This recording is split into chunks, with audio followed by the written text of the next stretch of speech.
Good morning. Good morning. Okay, finally I had it figured out. For some reason my computer had it a weird way, so I was like, what the heck am I looking at? Oh. Technology. Gotta I love know, I'm no good at it. it. I hear ya. Let's see.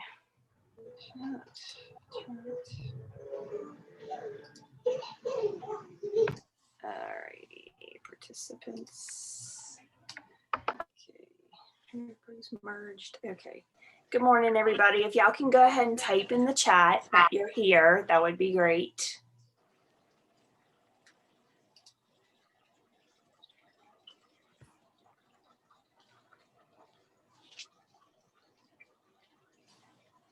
And I am recording. Okay.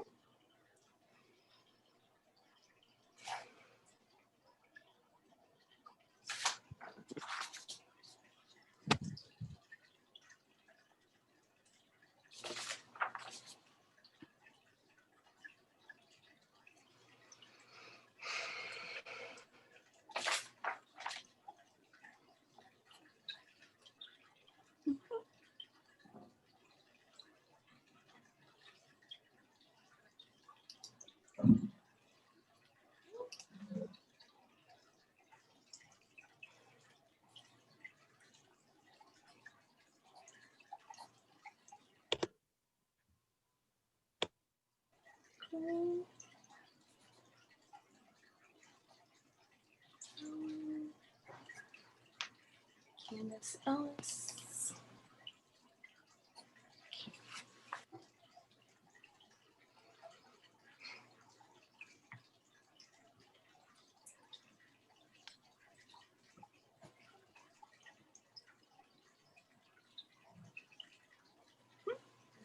So.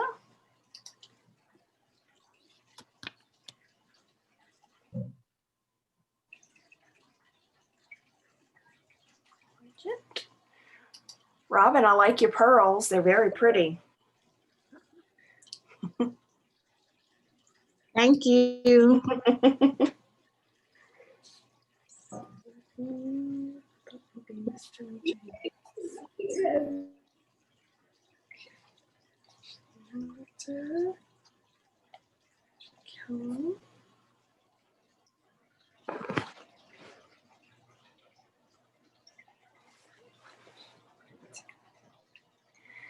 Those of you that are just getting in, just make sure that you put that you're here in the chat.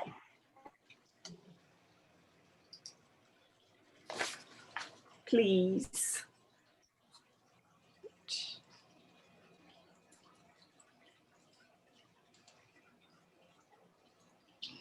Give everybody a few minutes to hop on. Oh.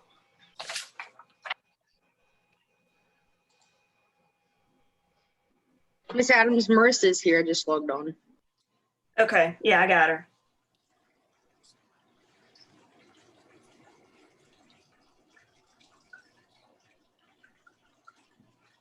Erin Terban.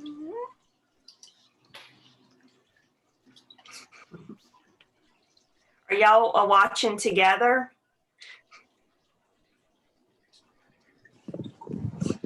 Marissa? That was my mom. Oh, okay. Oh, that's you. Okay. You're saying you're here. No, never mind. I'm sorry.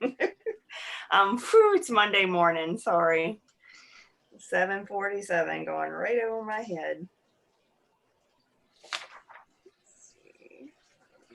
Emily's there. Okay.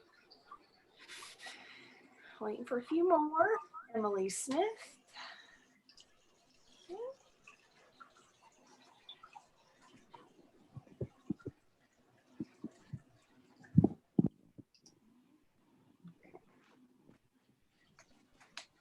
Cheyenne.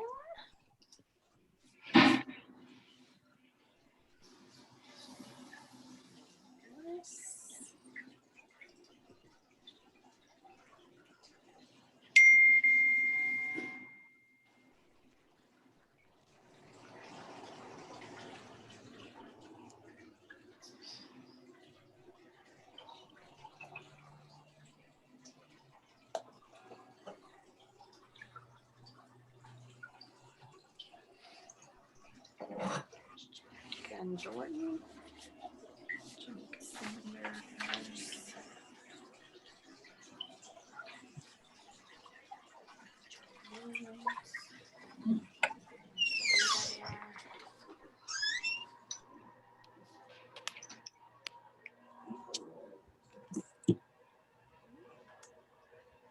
All right, y'all good. If y'all topping on, just make sure that you write in the chat that you're here, please.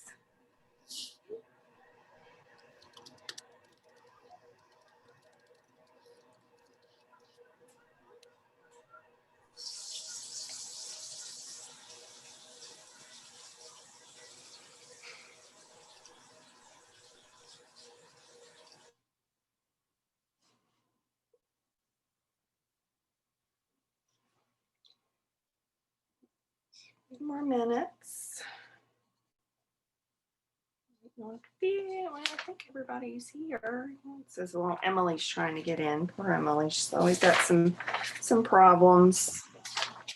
Isabella Roberts. Okay.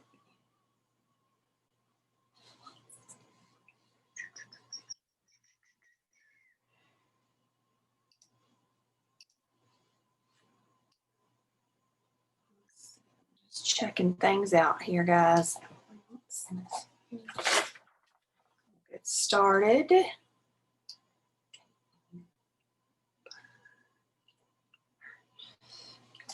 Burgess is here. Okay. Sarah's up here. Okay. Okay. All right. Okay. Well, just gonna have Emily Smith. She always has trouble, poor thing. So we're gonna go ahead and get started. I am recording. Just wanted to make sure. Okay.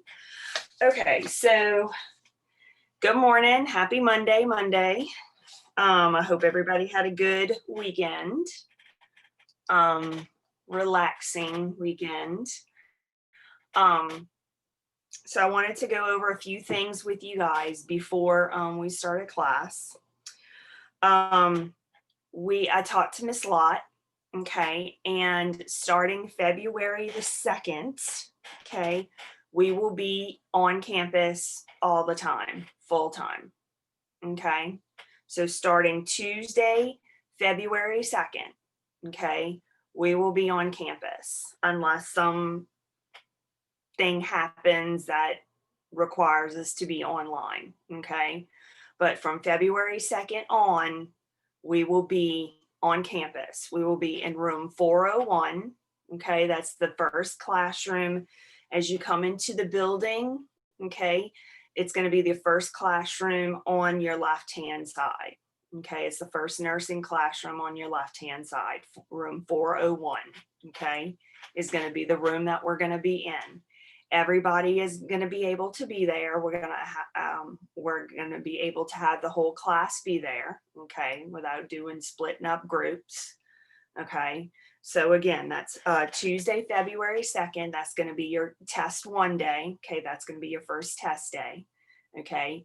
And then from that day on forward, we will be on campus. Any questions?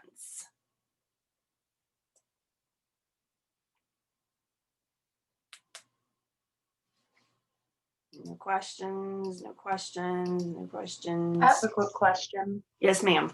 Have we found out anything about clinicals, or like what are we supposed to do that Thursday and Friday once we're back in school? Thursday and Friday, you're going to have online. I'm going to give you some online modules to do from ATI. Okay, so Thursday and Friday. You're talking about this coming Thursday and Friday, or the next Thursday and Friday?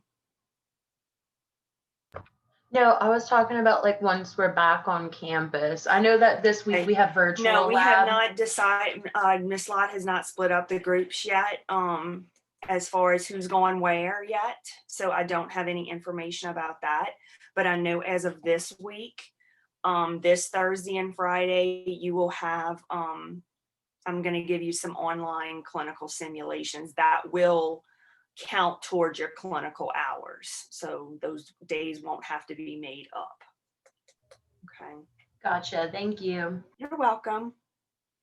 Okay, Ashley, I already put my school before they sent the memo about having to order from Gator Gear. Is that okay? The patch is sewn, but it's not Gator Gear scrubs. Ashlyn, I'm not sure about that. I think that's okay. I mean, if you already purchased them from, I mean, your local scrub store and you have the patch, I mean, I guess it's going to be okay, but let me check with Miss Lawton just to make sure. But I know they really want them. They want everybody to get them from their own, from the Gator Gear store. Okay. Okay. So, let's see.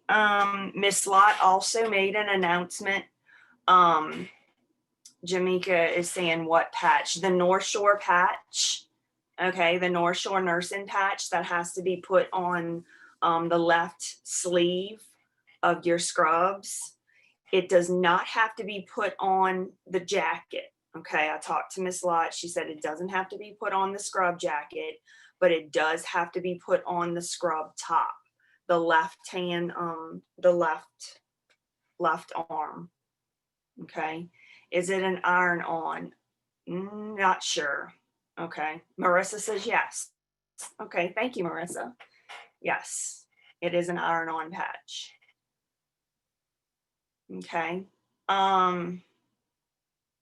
Where do you get it? Do you know if any of the clinical sites are needing us to have the COVID vaccine? Okay. You can get, I know you can get the North Shore patch from the Gator Gear store. For sure. I know that's definitely where you can get it from. I don't know if the clinical sites are needing you guys to have the COVID vaccine yet.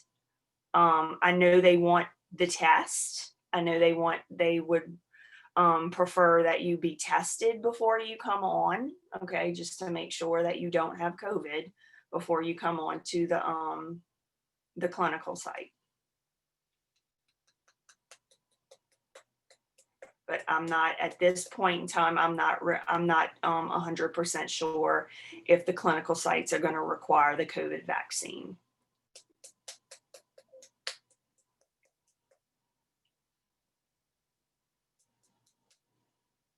Okay, it's the CNA patch from the Gator store correct? Yes, Bridget, that is correct. It's just the North Shore emblem, the North Shore School of Nursing or whatever. Abigail, it has a drop down member for the PN patch. Okay. You have to change it from the CNA to PN. Okay. Thank y'all guys. I'm not really, all I know is that you can get it from the Gator Gear store. That's really all I know. So.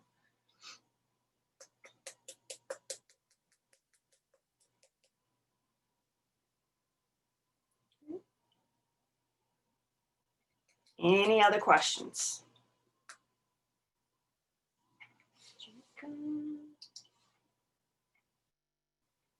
Okay, just look at my screen. Okay, Cheyenne. Okay, here, wait. I'm gonna spotlight. Yep, that's it. Thank you, Cheyenne. Okay, that's what the patch looks like. Okay. Thank you much.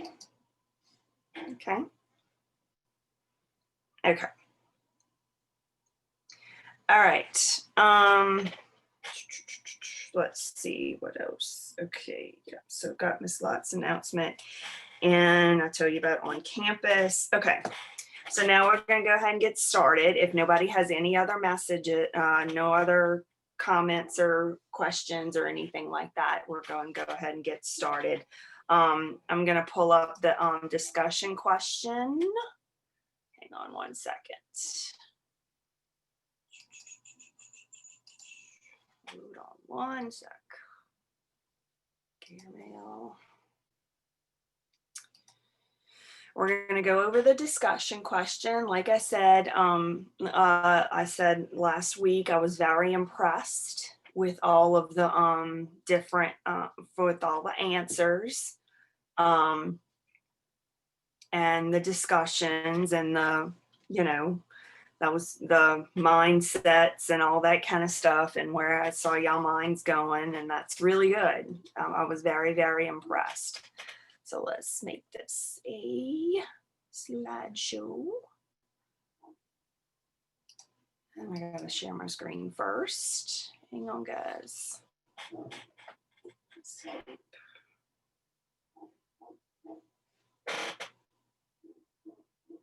Hang on.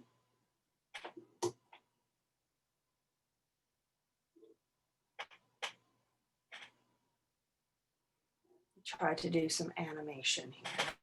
Let's see.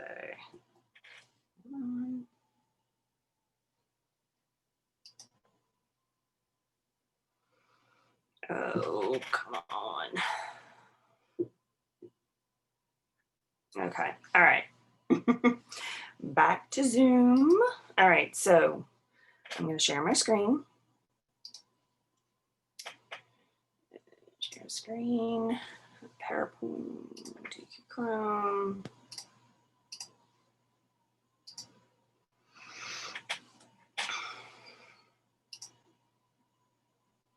Okay. Chat. All right.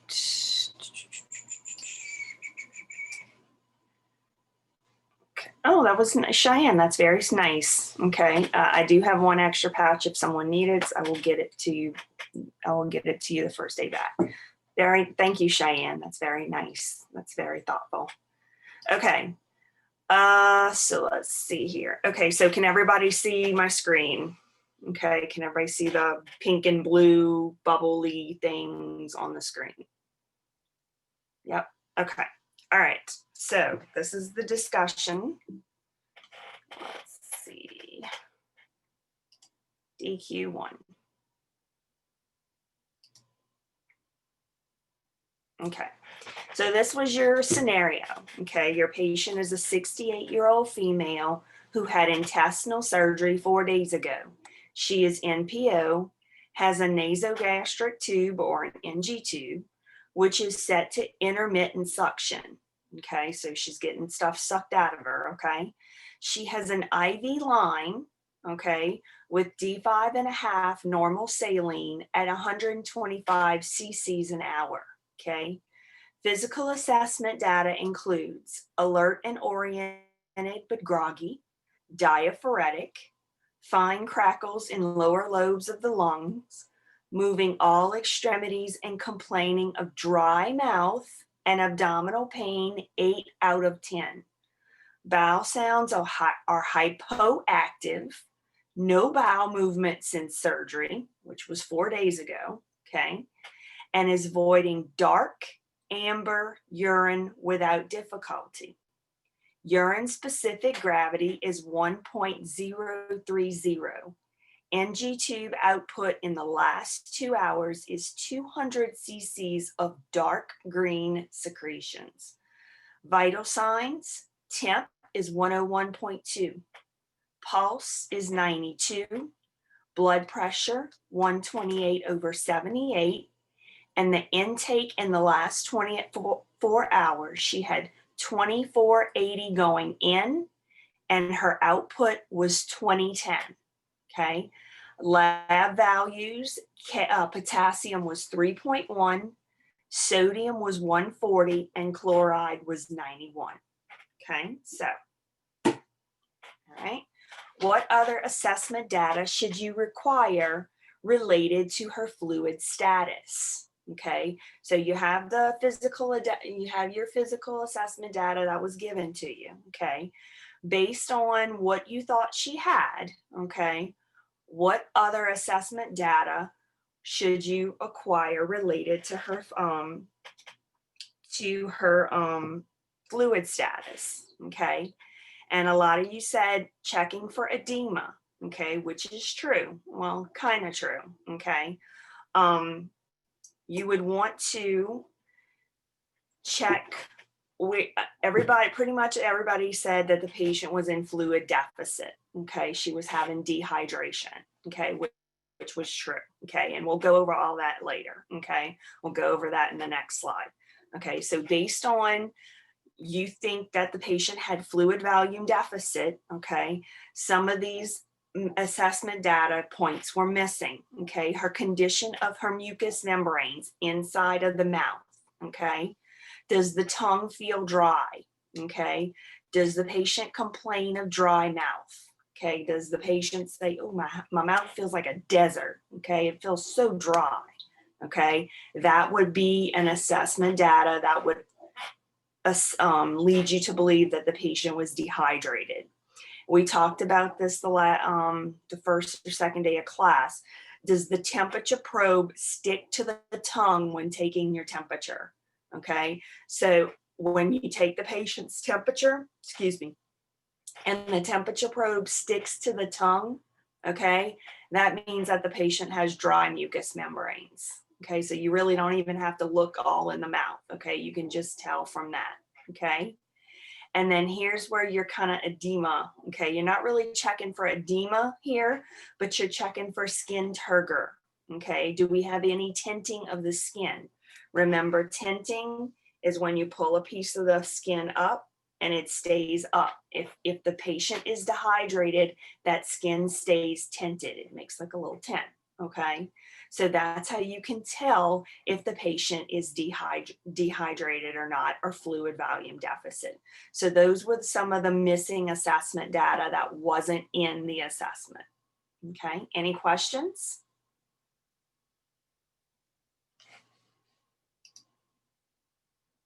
Questions? No questions?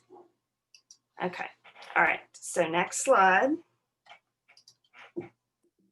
Okay, do the assessment, oops, hold on, says, I'm playing my little thing here. I didn't want that to happen. Hold on, let's see. Okay, it says, hold on. I don't want that. I don't want the next slide. Okay. So everybody's in agreement that, well, pretty much everybody was in agreement that the patient had a fluid deficit problem. Okay. Now, some of you brought good points to the forefront saying that, well, the patient had crackles. Okay. So fine crackles. Okay. So wouldn't that be a fluid overload problem if the patient had fine crackles, okay? Not necessarily, okay? The fine crackles that you heard, okay, could be from the patient not moving, okay? When the patient doesn't move because she was in pain 8 out of 10, okay? So when a patient's in that much pain, okay, they're not going to move around, okay? So after surgery, if you do not move around, okay, you tend to get that fluid in the lungs that doesn't go anywhere, okay? So that fluid stays in the lungs, okay? So you may hear a little bit of fine crackles. Now, if you heard more of coarse crackles or wheezing or rhonchi, that would be more along the lines of fluid overload, okay? But because of everything else that the scenario was telling you, okay, the patient was in fluid deficit, okay? So that is why the patient had fine crackles, okay, and was not in fluid volume overload, okay? Okay, so let's go to the next one.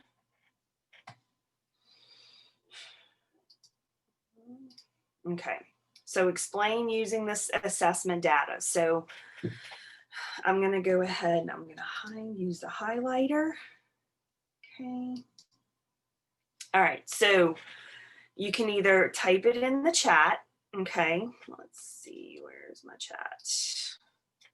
Put my chat up here. Okay. Put in the chat. Okay.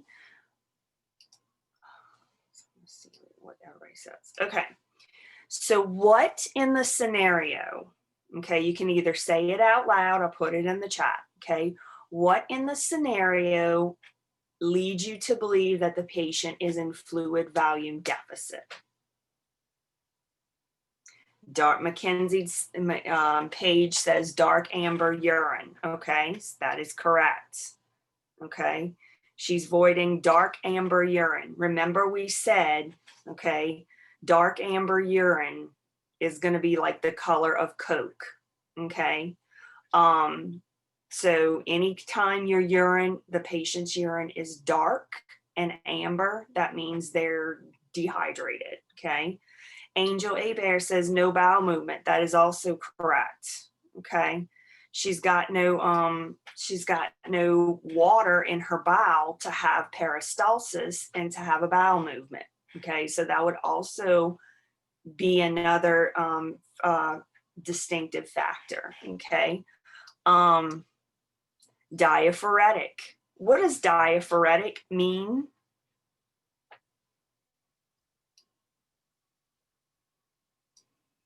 Wedding. Sweating. Okay, so she's losing a lot of, they call it insensible water loss, okay, through sweating. Okay, so she's losing all that water through sweating because she's diaphoretic. Okay, let's see.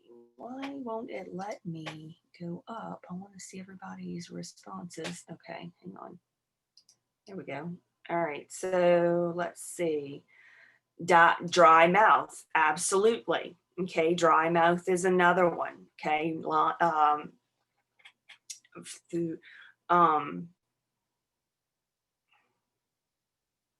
yes. Okay, dry mouth is another one. Okay, so mouth feels like the desert. Okay, let's see. Dry mouth, dark amber urine, and dry mouth. Excessive sweating, correct. Caitlin says temperature of 101.2. That's yes, that is another one. Okay. Normally, when somebody's temperature is up, they have an increased temperature. Okay. They will normally be dehydrated. Okay. And when their temperature is high like this, they will start losing water through insensible water loss through diaphoresis. Okay. Abdominal pain. Yes, Candace, that is correct. Okay. Abdominal pain. What's important about her abdominal pain here, Candace?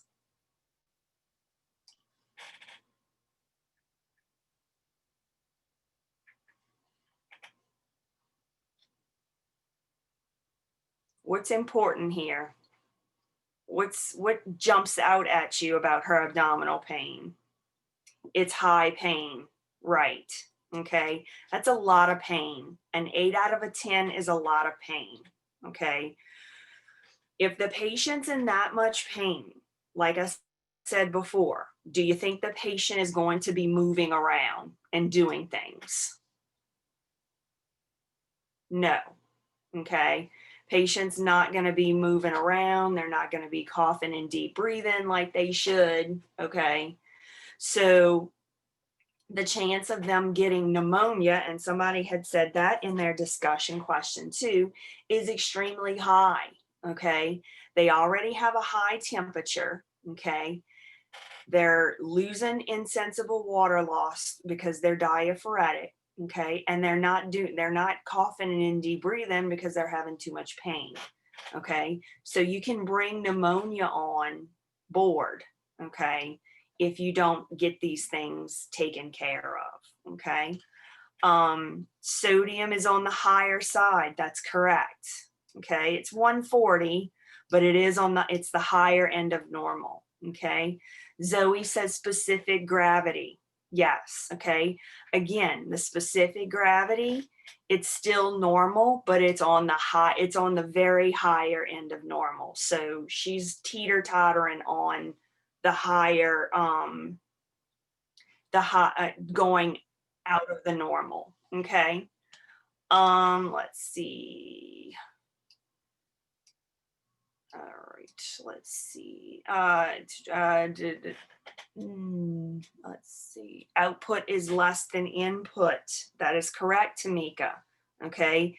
Output is way less, is about 300 cc's less than the input. Okay, so she's not putting out what she's taking in.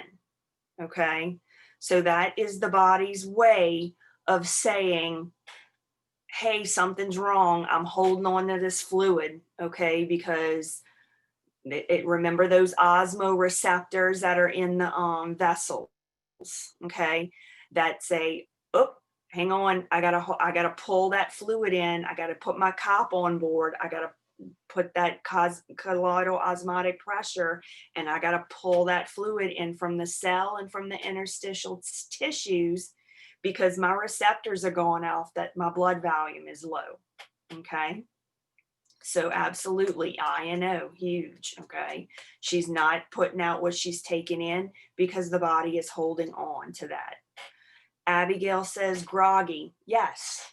Okay, her mental status, she's tired. Okay, when you're dehydrated, you're not gonna feel like getting up and going run a marathon. Okay, you're gonna want to stay in bed and not do anything. Okay, so I mean, she's alert and oriented, but she's groggy. Okay, she's very, oh, I don't feel like doing anything. Okay, that is gonna happen in dehydration. Okay, absolutely. Okay, what about, let's see, I'm looking to see if anybody said anything about, oh, hang on. Let's see, dark amber urine, specific gravity. Mackenzie said low output, that's right. I'm looking, sodium is on the higher side, that's right. So if the sodium is on the higher side, okay, that's going to be less water. Okay, that means dehydration. Okay, Mackenzie says low potassium. Caitlin said potassium is on the lower side.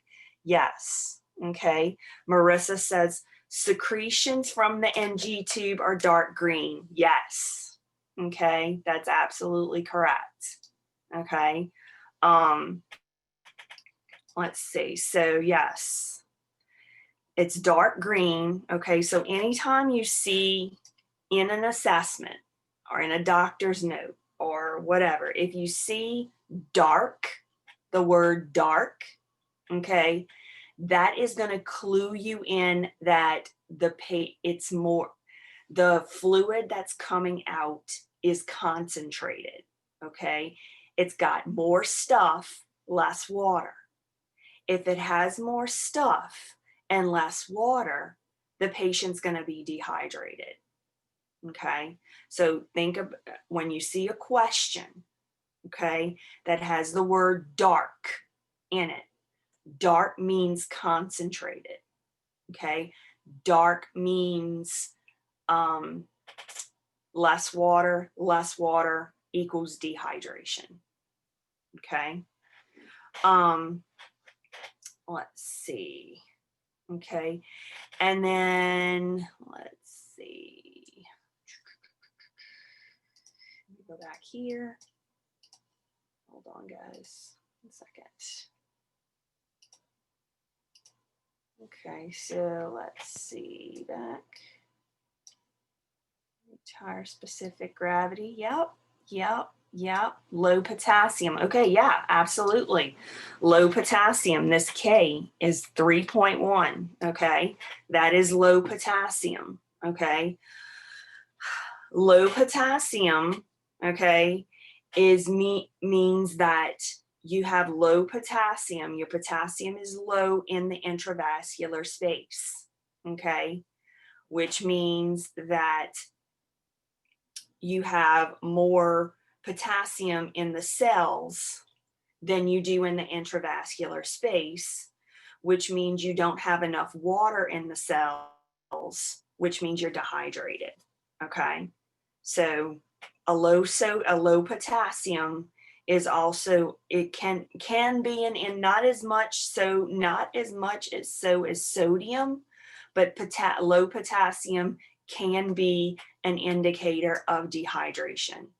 Just from the fact okay, that she's putting out a lot of NG suction stuff. Okay, she has an NG tube that has its intermittent suction. Okay, she's putting out, let's see, NG tube output in the last 2 hours is 200 cc's. That's a lot of output. Okay, normally you maybe an NG tube may put out about 25 to 50 cc's an hour. Okay, this is telling us that she's putting out about 100 cc's of stuff from her wound, okay, or from her stomach. Is she's putting out 100 cc's an hour. That is a lot. That is a lot of output. Okay, so she's losing a lot of output, okay, from her intestines and from her wound.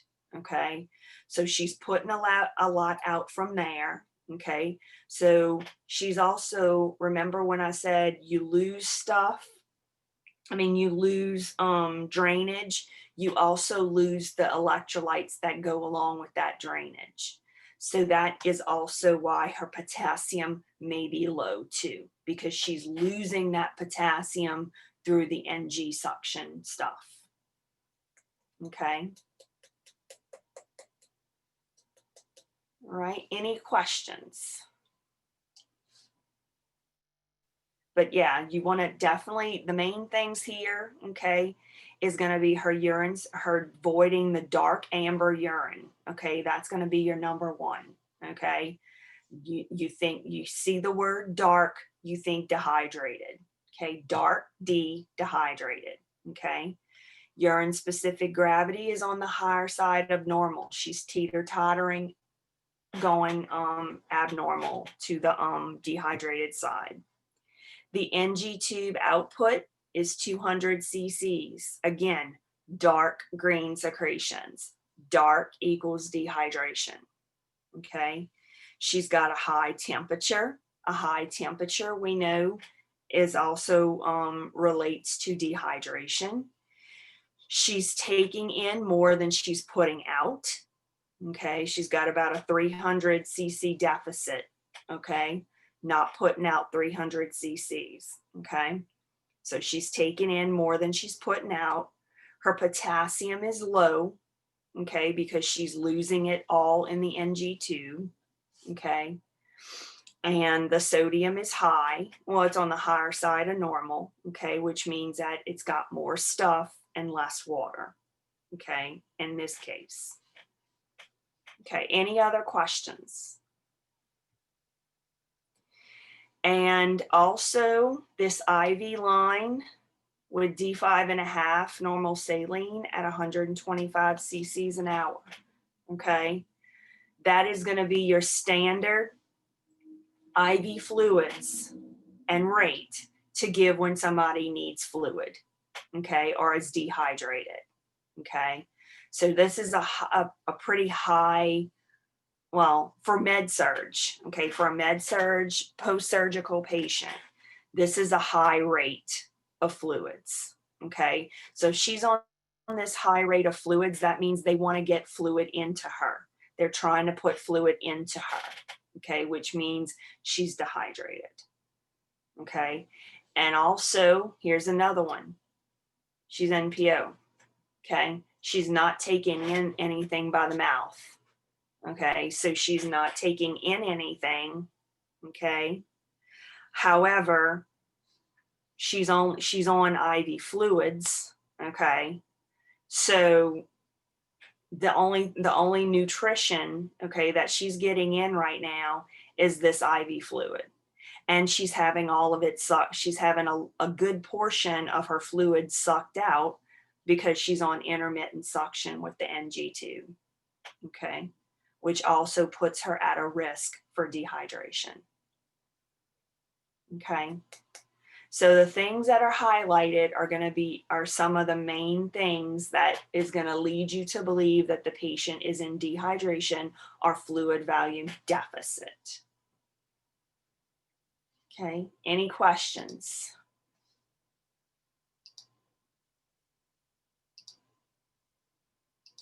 Okay. All right, so that was the discussion question 1. Okay. So like I said, mostly everybody pretty much did good on it. Everybody made very good comments and discussion items on it, and everybody was pretty much on track. Okay. But yeah, but that is why the patient had fine crackles in the lower lobes, because she was not coughing and deep breathing because she's in so much pain. Okay. So that's why she has the fine crackles. Okay. And you'll learn more about that in the respiratory chapter in the summer semester. Okay. Like the different types of lung sounds and that sort of thing. Okay. But fine crackles are normally indications that the patient's just kind of holding on to a little bit of fluid because they're not expelling it like they should. Okay. Any questions? And we also said, hypoactive, bowel sounds are hypoactive, okay, because she's not taking anything in because she's NPO, right? Okay, so because if her bowel sounds are hypoactive, okay, she's not getting that water in her bowels to start peristalsis, to get the stool moving through the intestines. So that would also be an indication that she may be dehydrated. Any questions? Make sense? Okay, a little bit. Okay. All right. All right, so I'm going to stop sharing here. Okay, let's see, got that. All right, so now we're going to go to a Kahoot. We're going to play a little Kahoot. And that is not what I want.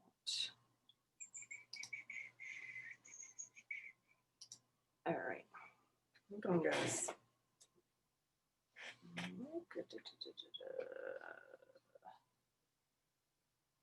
Go to Kahoot.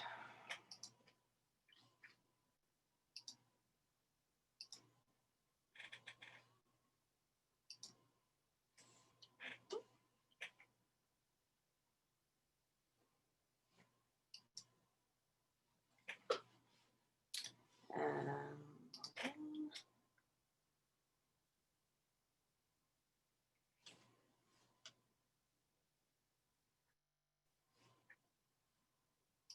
Potassium, here am I.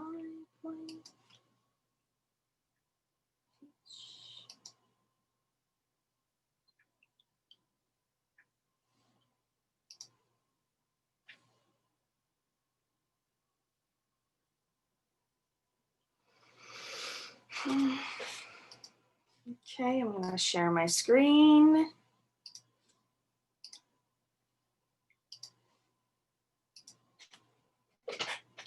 All right, so your pin for this Kahoot is 14596. So go ahead and log into Kahoot.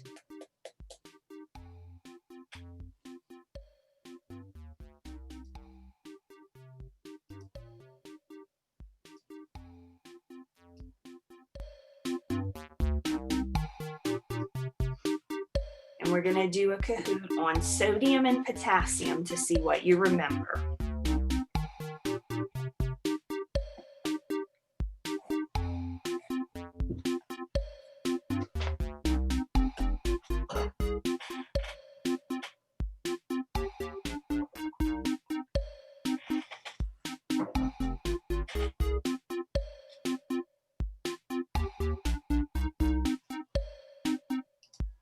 Miss Adam. Mm-hmm. Oh, never mind. I see it.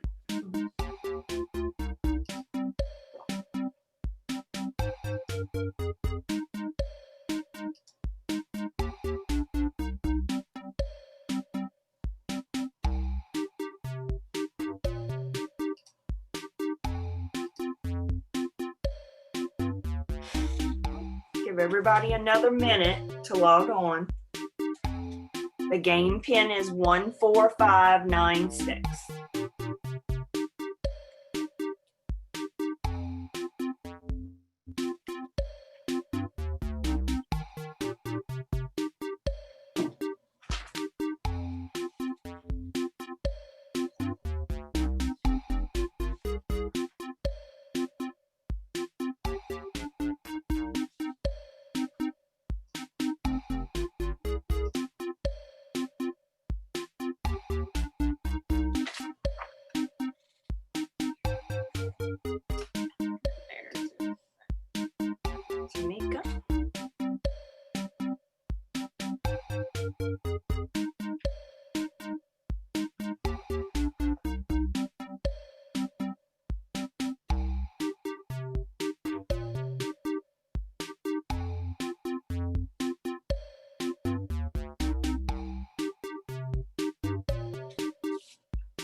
Okay.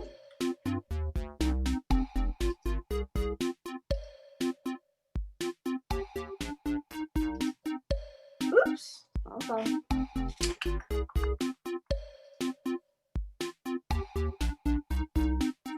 All right, we're gonna go ahead and get started.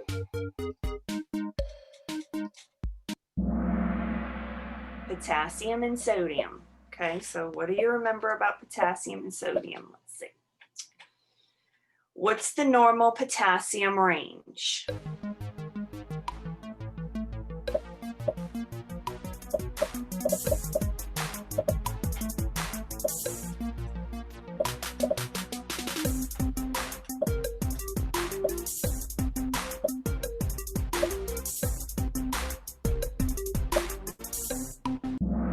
Very good. Pretty much everybody got that. 3.5 to 5.0. Okay. So this is going to be your normal potassium. Okay.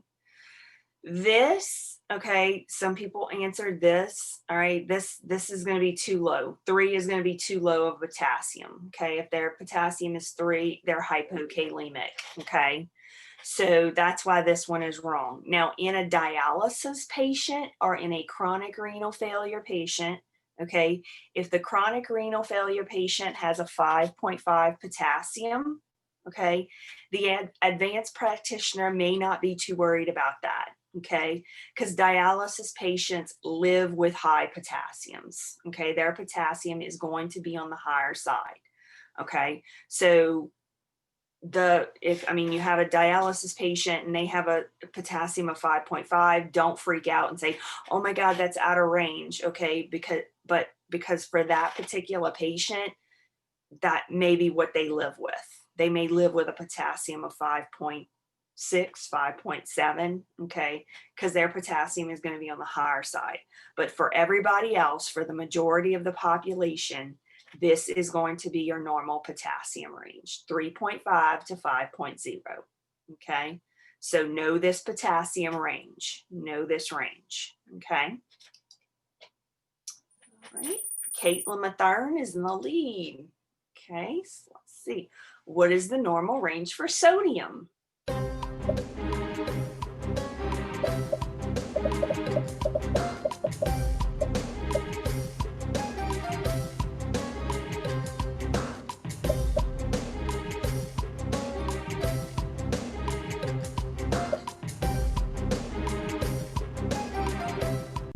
Very good. Everybody got that right. Pretty much everybody. 135 to 145 is the normal range for sodium. Okay, this here. 135 to 145. Very good. Okay, Caitlin's still in the lead. What organ do we think of when we think of sodium imbalance? Kidney, brain, or heart?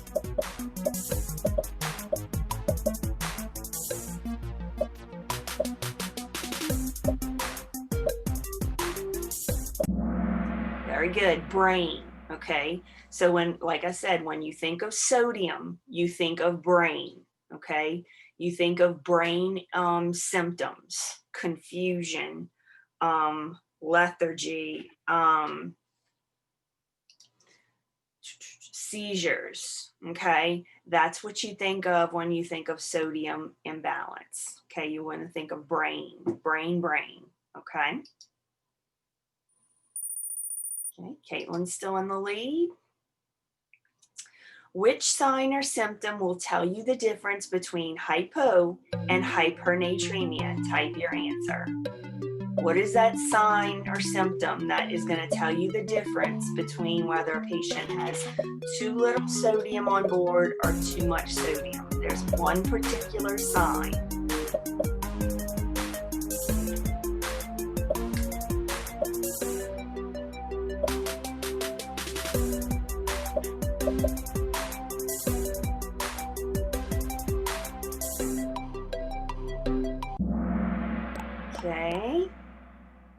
Okay. Thirst. Patient is thirsty. Extreme thirst would be another one. Okay, I'd accept that. Okay. That is going to be the difference. If a patient is thirsty, okay, That means they are hypernatremic. They've got too much sodium. They'll have all the other brain symptoms, okay, but they will also have thirst and hypernatremia, okay? Remember that, okay? That's very important, okay? Remember that. All right, thirst equals hypernatremia, okay?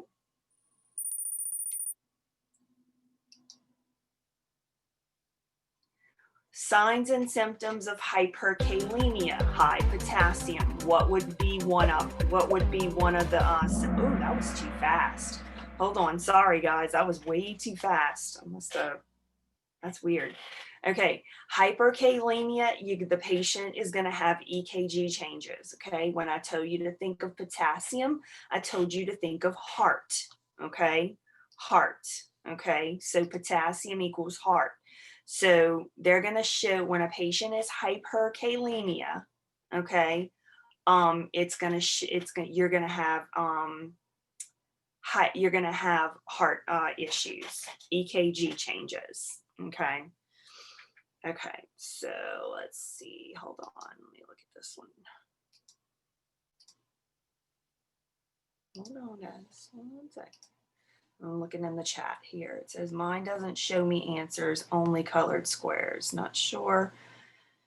For the answers, you have to look at her screen. Yep. Okay. Brain. I got kicked out of everything, Zoe. Okay. Thirst. Okay. Yeah.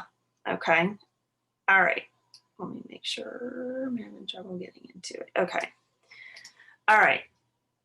So Zoe, you may have to log off and log back on. Okay, sometimes that does the trick. Okay. All right. Let's see. Emily Watson is in the lead. Okay. All right. Multi-select foods high in potassium. This is a select all that apply. Which ones are high in potassium? Which of the following foods is high in potassium?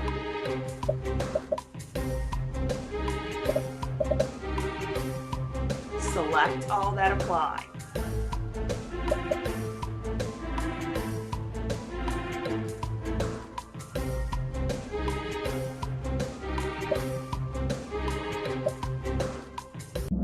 Okay. Tomatoes and processed foods would also be, I don't know why it's not showing that. Okay, I must have messed up on the Kahoot. But tomatoes and processed foods are going to be high in potassium. Okay, because remember I said foods that have a lot of preservatives or are highly processed have a lot of potassium in them. Mrs. Dash, remember we had the question about Mrs. Dash, okay? The salt substitute, okay? The salt substitute, I mean, it's good because it doesn't have the sodium, okay? But it has all the potassium in it, okay? Because it's a processed food, okay? What are other foods that are high in potassium that we went over that are not in this Kahoot? You can say it or type. You can type it in the chat. Avocados. Bananas, yep. What else besides bananas? Avocados. Avocados, yep. Emily Smith said dark leafy greens, yes. Okay. Ashlyn said green leafy veggies, yep. Okay. Yeah, absolutely. Oranges are another one. Okay. Angel said oranges. Very good. Okay. So your foods that are going to be high in potassium are going to be banana, your main ones anyway, are going to be bananas, oranges, dark green leafy vegetables, avocados, okay, and highly processed foods. Okay, tomatoes are also high in potassium as well, but they're not the biggies. Okay, the big one is bananas, oranges, green leafy vegetables. Okay, okay. Prunes, not sure, Opal. I'm gonna have to look at that. Caitlin says apricots. Not sure about apricots, but I know I'm sure they probably, because they're fruits. So Opal says it's in the book. Okay, prunes. Okay. It's not the big one though. The big ones I'm going to test you on are going to be that you're going to be tested on are bananas, oranges, green leafy vegetables, and processed foods. Okay. Okay. All right. Next. Let's see. That's the ones I really want you to be aware of and know. Okay. Signs and symptoms of hypokalemia, low potassium. Okay. And that was too soon. Okay. I'm gonna have to look at that one again. Okay. Fatigue. Okay. Hypokalemia. Okay. Hypokalemia. Okay. And we'll learn about this in a little when I go over my cheat sheet chart. Okay. Fatigue, it's going to be hypokalemia. We always think about heart, but we think a little bit of muscle too. Okay. So if a patient has hypokalemia, okay, that means they're going to have low muscle functioning. Okay. And low muscle functioning equals fatigue. Fatigue is one of them. This isn't a really good question. When you think of hypokalemia, when you think of potassium, okay, because I got to do this Kahoot over again. Let's see. Redo Kahoot. I have to do that. Okay. All right. So when you think of kalemia, you think of potassium. Number one, you think of heart. That's your number one thing that you should think of. Then you want to think of a little bit of muscle. Okay. Heart and a little bit of muscle. Okay. So that would be a sign, fatigue would be a sign and symptom of hypokalemia. But if I had irregular heart rate in here, that's the one you would choose first. Okay. Because that's what I want you to be thinking of first is cardiac heart when you think of potassium. Okay. Any questions? Okay. Okay. Okay, Emily Watson still in the lead. Let's see. Okay.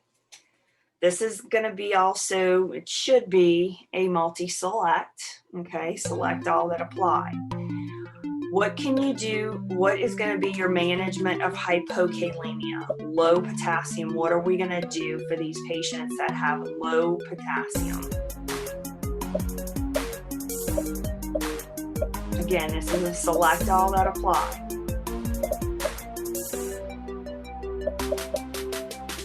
EKG, dietitian, surgery consult, give a dose of IV potassium with no additives. Okay. EKG, right? Okay, we're going to get an EKG. Okay. If they showing signs of hypokalemia, right? Okay, because that's heart. Okay. Dietitian, we're going to get a dietitian on board. Okay. Because we want them to start eating foods higher in potassium. Okay, so we're going to get a dietitian on board. Okay, why would we not want to do this? Give a dose of IV potassium with no additives. Because you'll kill them. Yes. Okay, because IV potassium, what did I say about IV potassium? That's what they give the prisoners on death row. Yep. Okay. So we will always give IV potassium with an additive. We will never, ever, ever, ever, ever give IV potassium straight. We will always give it with a additive. Okay. Remember that. Okay. Very, very important. Okay. All right. Cheyenne's in the lead. Okay, let's see. What organ do we think of when a patient has hypo or hyperkalemia? High or low potassium? Brain, heart, or kidney?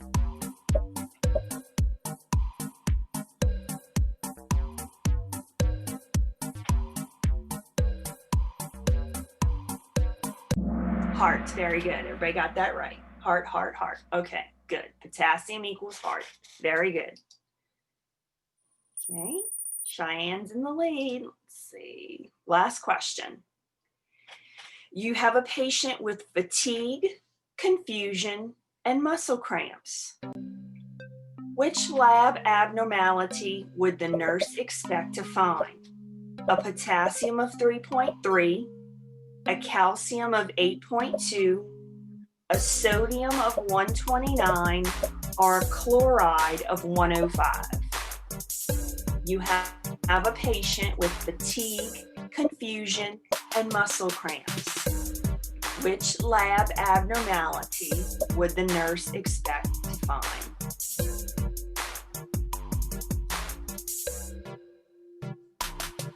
Potassium of 3.3, calcium of 8.2, sodium of 129, chloride of 105.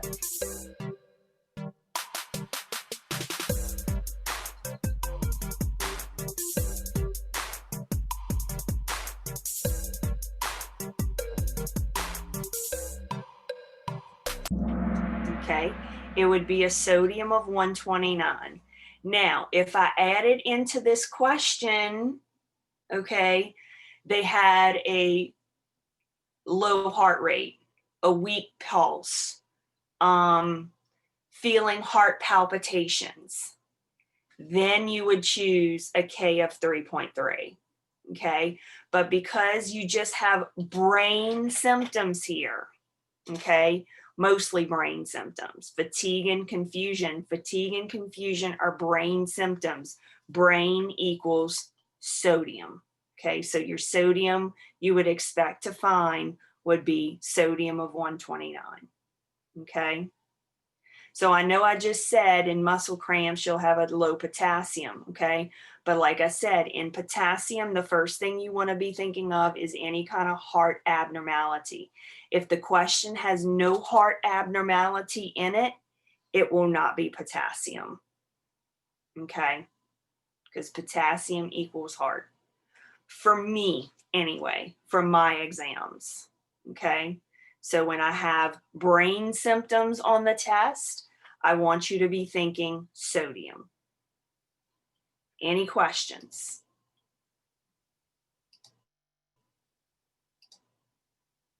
No questions? Okay. All right. So that was the end of the Kahoot.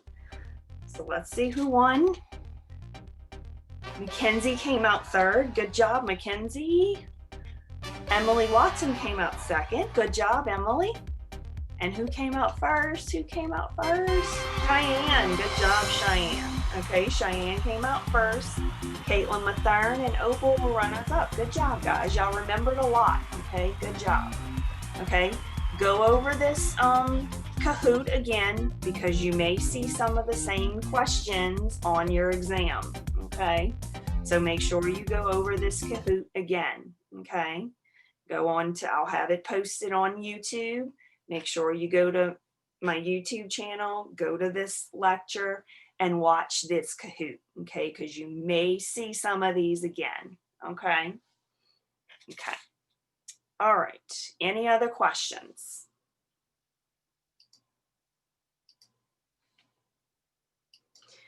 Okie dokie. All right. So with that being said, we're going to now finish our, actually, we're going to take, let's take about a 5-minute break and come back and we're going to finish up the lecture on electrolytes and acid base. So go ahead and come back in 5 minutes.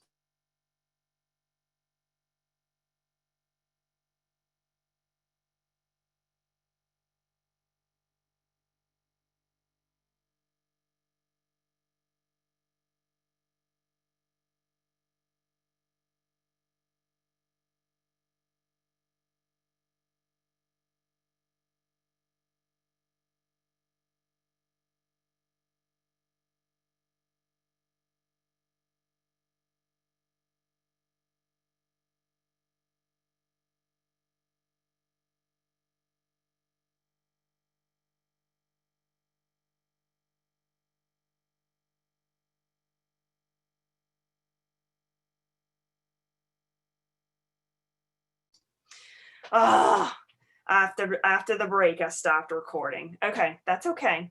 All right. We'll go over everything, okay? Don't worry about it.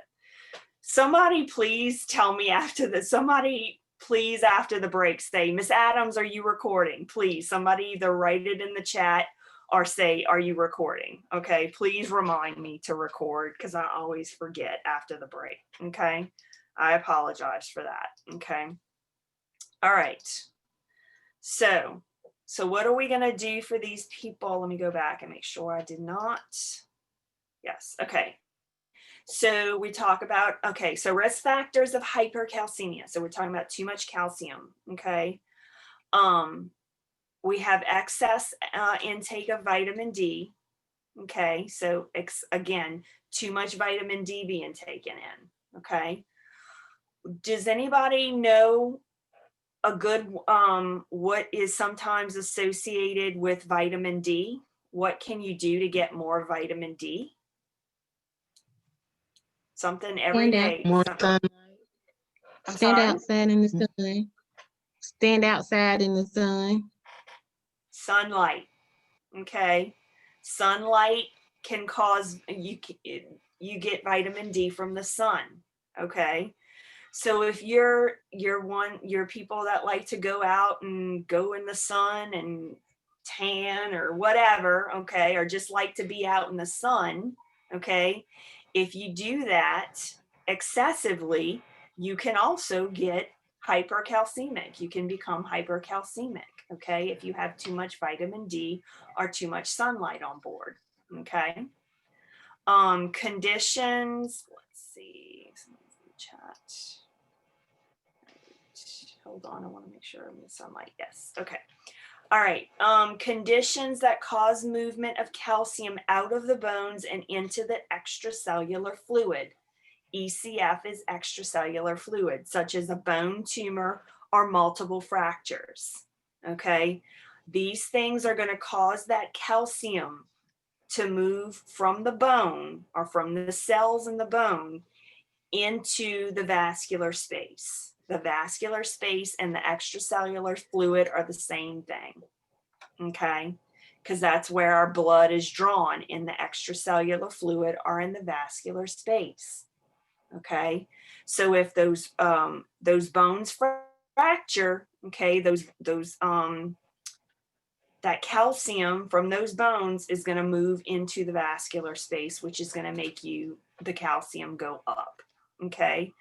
Tumors of the lung, stomach, and kidneys, okay, and multiple myeloma are also going to be risk factors for a patient becoming hypercalcemic, okay? Again, that has to do with tumors being calcium based, okay?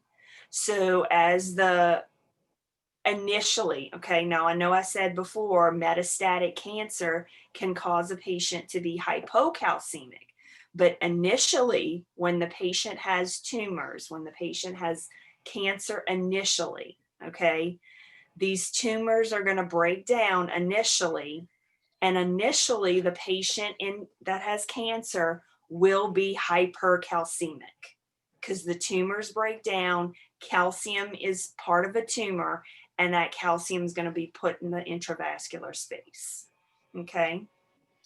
And we talked about immobility and osteoporosis being risk factors for somebody to get hypercalcemic, okay? Immobility and osteoporosis. Again, it's the breakdown of the bones, okay? The bones release the calcium into the intravascular space, okay? Any questions? Okay, next. So what are we going to do for these people that have too much calcium on board?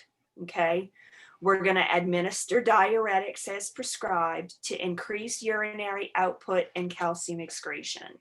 Okay, so we may give them a diuretic to help them to pee it out. Okay, we want all that calcium to be peed out in the urine.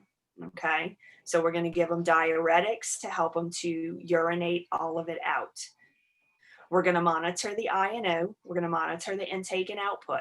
Okay, what the patient's getting in versus what the patient's taking out.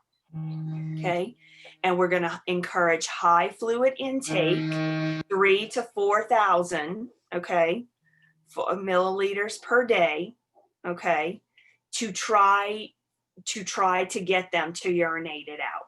Okay. What conditions would you not do this for? You can Cardiac either let me know in the patients? chat or say. Cardiac patients? Yep. Okay. What other patients?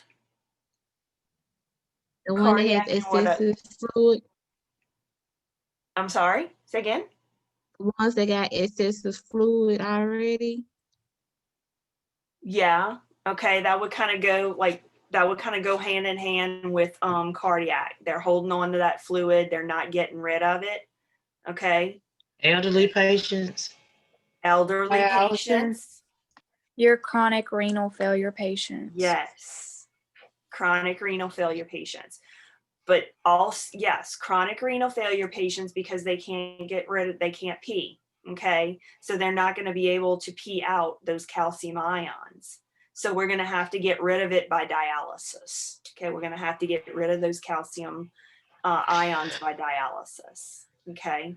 But yes, elderly patients too. Okay. That's also, they're going to be hypercalcemic. You're going to watch that high fluid intake with those patients. Okay, because they're naturally not going to be able to get rid of the fluid as a younger person could. Okay, so yes, definitely watch the high fluid intake in elderly patients. Okay, all right. So let's see. Okay, next. Okay, so now we're going to talk about magnesium. We talked about calcium. Now we're going to talk about magnesium. Magnesium is, I like to think of magnesium as the little sibling to calcium. Okay, so whatever calcium does, magnesium wants to do too.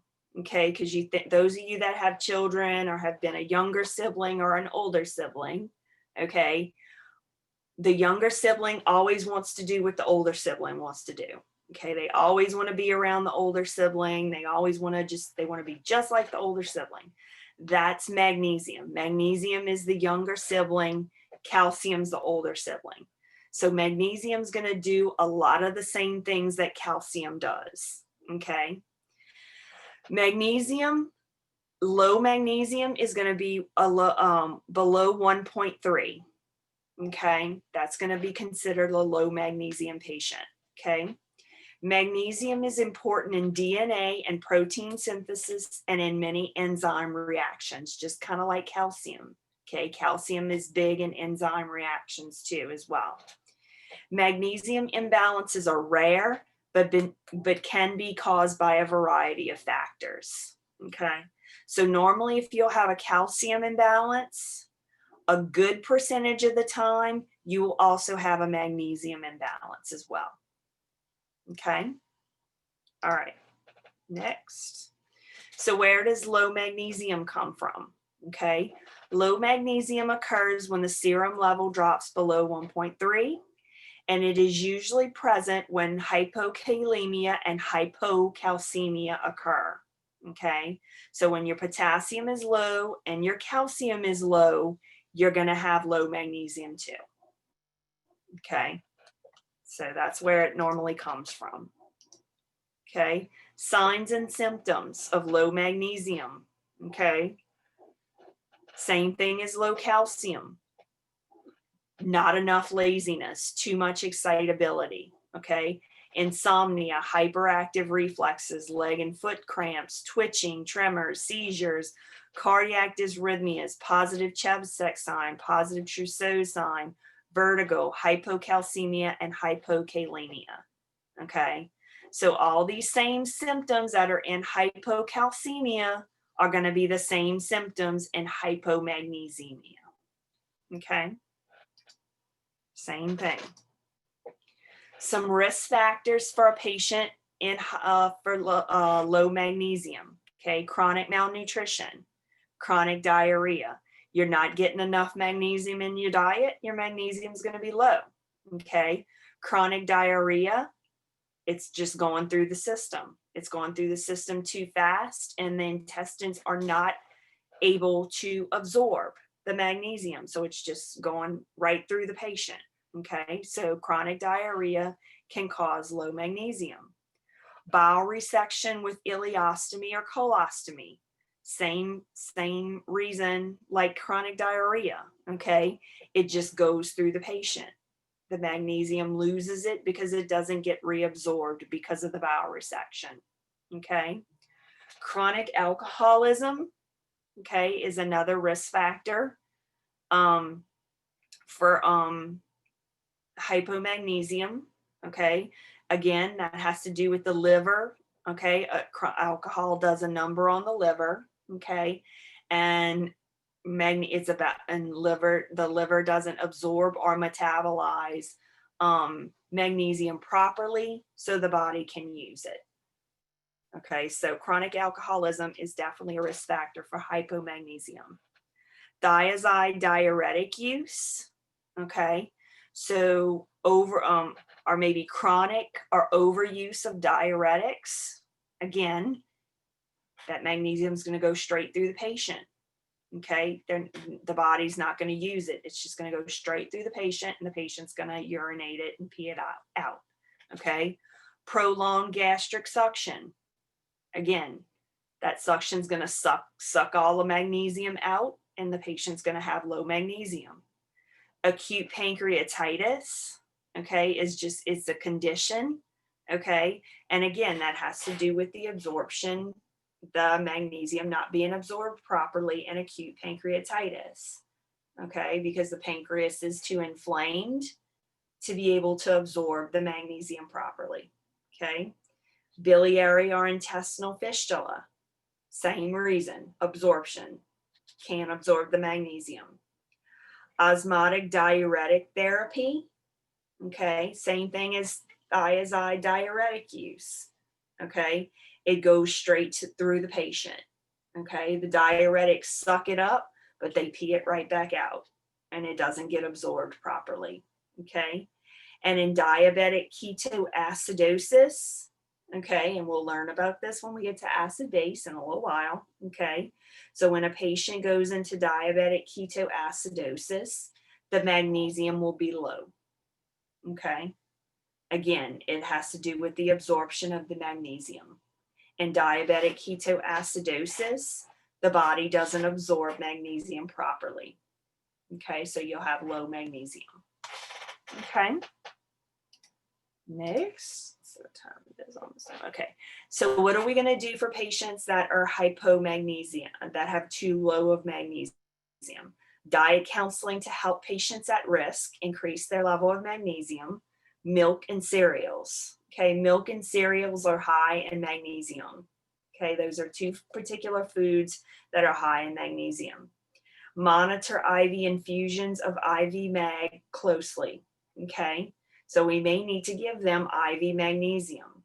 Okay, again, magnesium, same thing as potassium, same thing as calcium. It's going to be given with a supplement. Normally magnesium sulfate. Okay, it's going to be magnesium sulfate. All right, that's going to be given. Okay, but never straight magnesium. Okay, and then we're going to monitor INOs. Does anybody know offhand of a condition where IV magnesium is used a lot in? Preeclampsia. Yep, preeclampsia. Okay, OB. Okay, so when you get to your OB semester in your junior, senior semester, you will learn about magnesium and preeclampsia. Okay. Ashlyn asked, what happens when you give magnesium straight? Same thing, that it's not as toxic and as fatal as potassium and calcium, but it can do a pretty big number on the body. Okay, so that's why you always want to give it with a supplement. Okay, you can cause cardiac dysrhythmias, you can cause hyperactive reflexes, you can cause laryngospasms, you can cause a bunch of other issues that you don't want on board. Did that answer your question, Ashlyn? Okay, yeah. Okay. All right, next, let's see.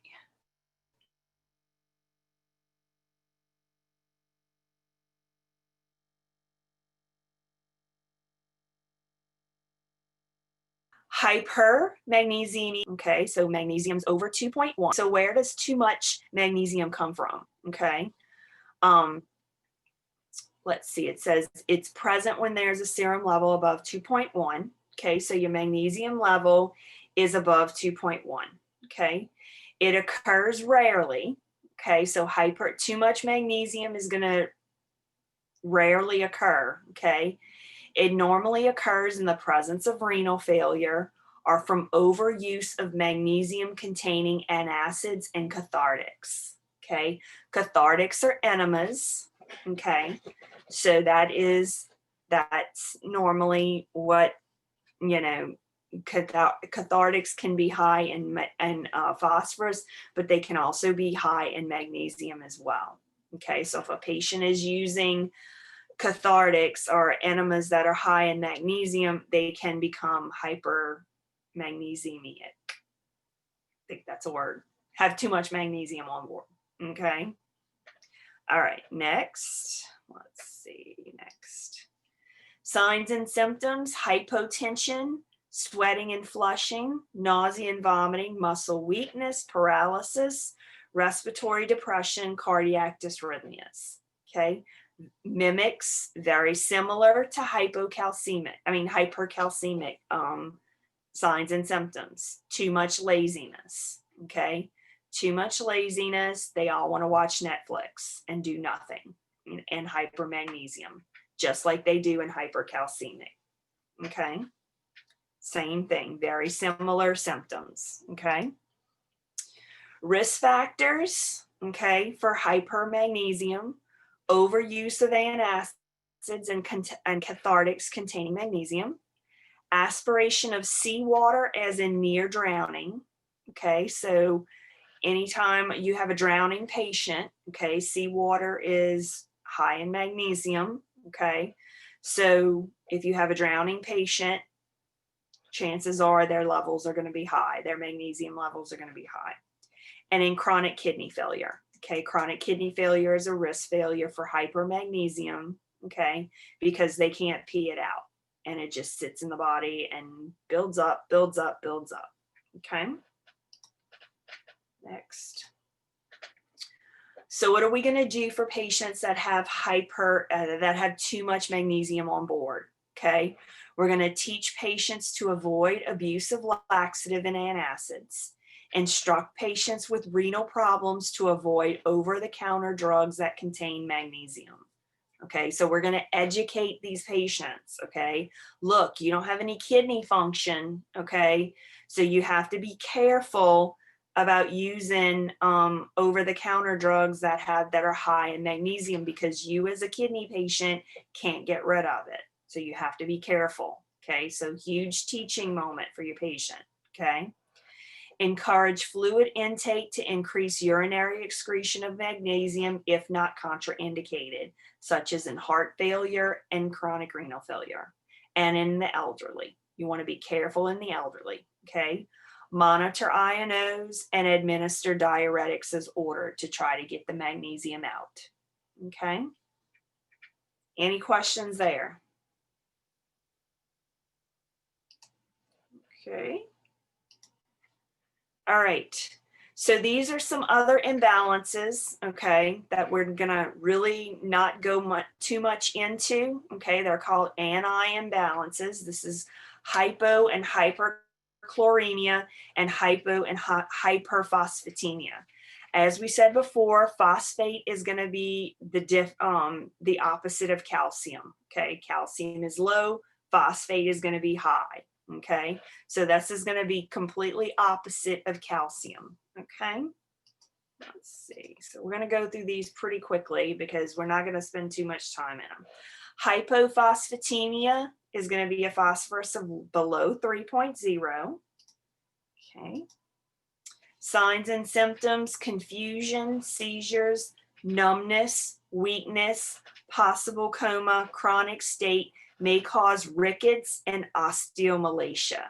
Okay, rickets and osteomalacia are conditions that cause brittle bones in children. Okay, so anything that causes brittle bones, okay, is going to put the patient at a risk for hypophosphatemia. Okay, too little phosphorus. Okay, which makes sense because if they have brittle bones, okay, those bone fragments are going to go into the blood system and the calcium is going to be high. So if the calcium is going to be high, phosphorus is going to be low. Okay, always on that seesaw. Risk factors, vitamin D deficiency or hyperparathyroidism, too active of a parathyroid. Okay, that's going to put somebody at a risk factor for hypophosphatemia. Okay, use of aluminum containing antacids. Okay, phosphorus binds to aluminum. Okay, and aluminum gets rid of it. Okay, so if you have a patient that uses aluminum containing antacids, okay, their phosphorus will be low because of the phosphorus binding to that aluminum and the aluminum getting rid of it.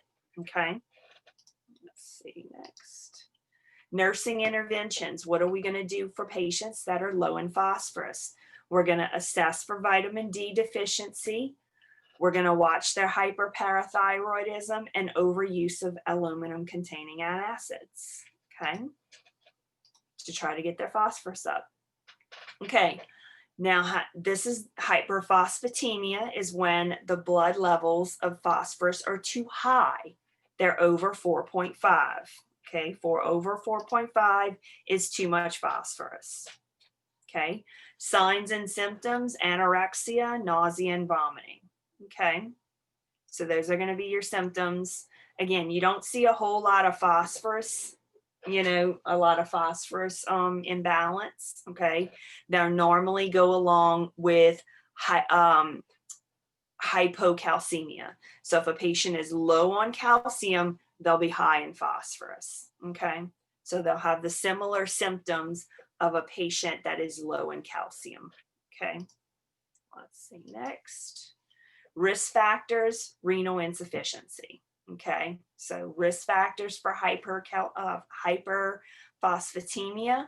Okay, we talked to Ashlyn asked, she's like, so if they're in renal failure, if their calcium is low, then their phosphorus is going to be high. Yes. Okay, that is a problem for most dialysis and renal patients, is high phosphorus. Okay, renal insufficiency is a huge risk factor for too much phosphorus on board.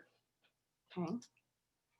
Nursing interventions. We're going to assess for restlessness, confusion, chest pain, and cyanosis, monitor respirations, and check all electrolyte levels. Okay, we want to check all electrolyte levels. We want to see what that calcium is doing. Okay, if that calcium is low, we're going to expect that phosphorus to be high. Okay, because they seesaw, they're completely different. Okay. All right. Let's take a little 5-minute break. We'll come back in 5 minutes, start acid base. Okay. And then we'll go over, we'll take about 30 minutes, go over acid base, and then we'll do your learning styles because I have a PowerPoint for that. Okay. So come back in 5 minutes.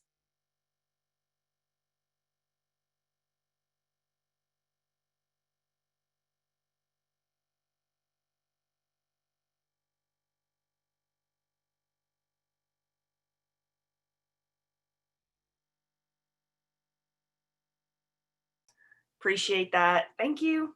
Yep. I am recording. Yes. Okay. Thank you. Thank you. All right. Back to share screen. Let's see. Okay. So acid base. Okay. That's metabolic acidosis, respiratory acidosis, metabolic alkalosis, and respiratory acidosis. Okay.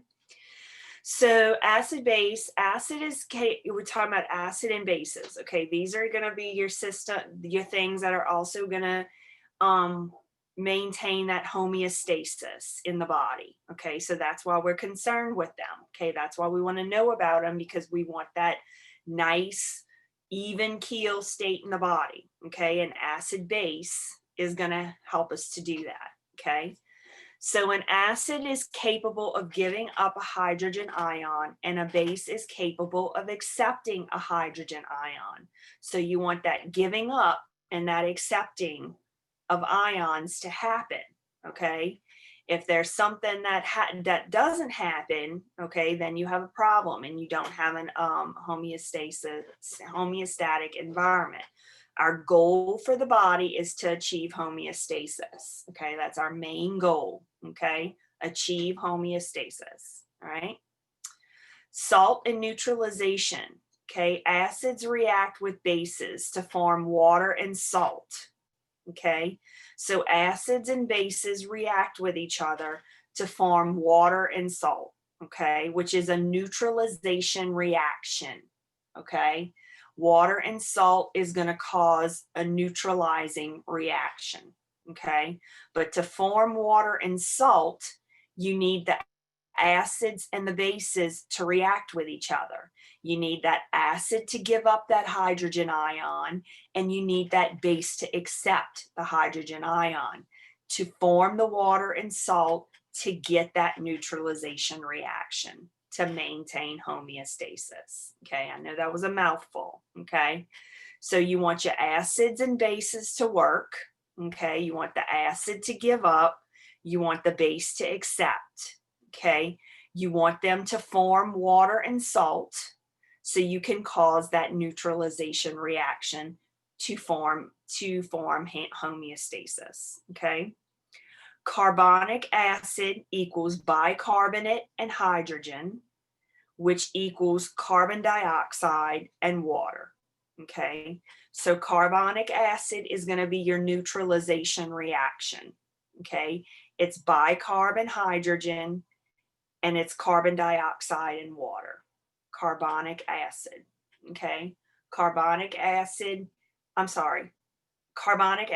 and bicarbonate are going to be your neutralization reactions. Carbonic acid and bicarbonate are going to be your neutralization reactions. Okay, so that's going to maintain that homeostasis, carbonic acid and bicarbonate. Okay, all right. pH. Okay, pH is the concentration of hydrogen ions in a solution. Okay, a chemically neutral solution has a pH of 7.00. So a neutral solution, a chemically neutral solution, has a pH of 7.00.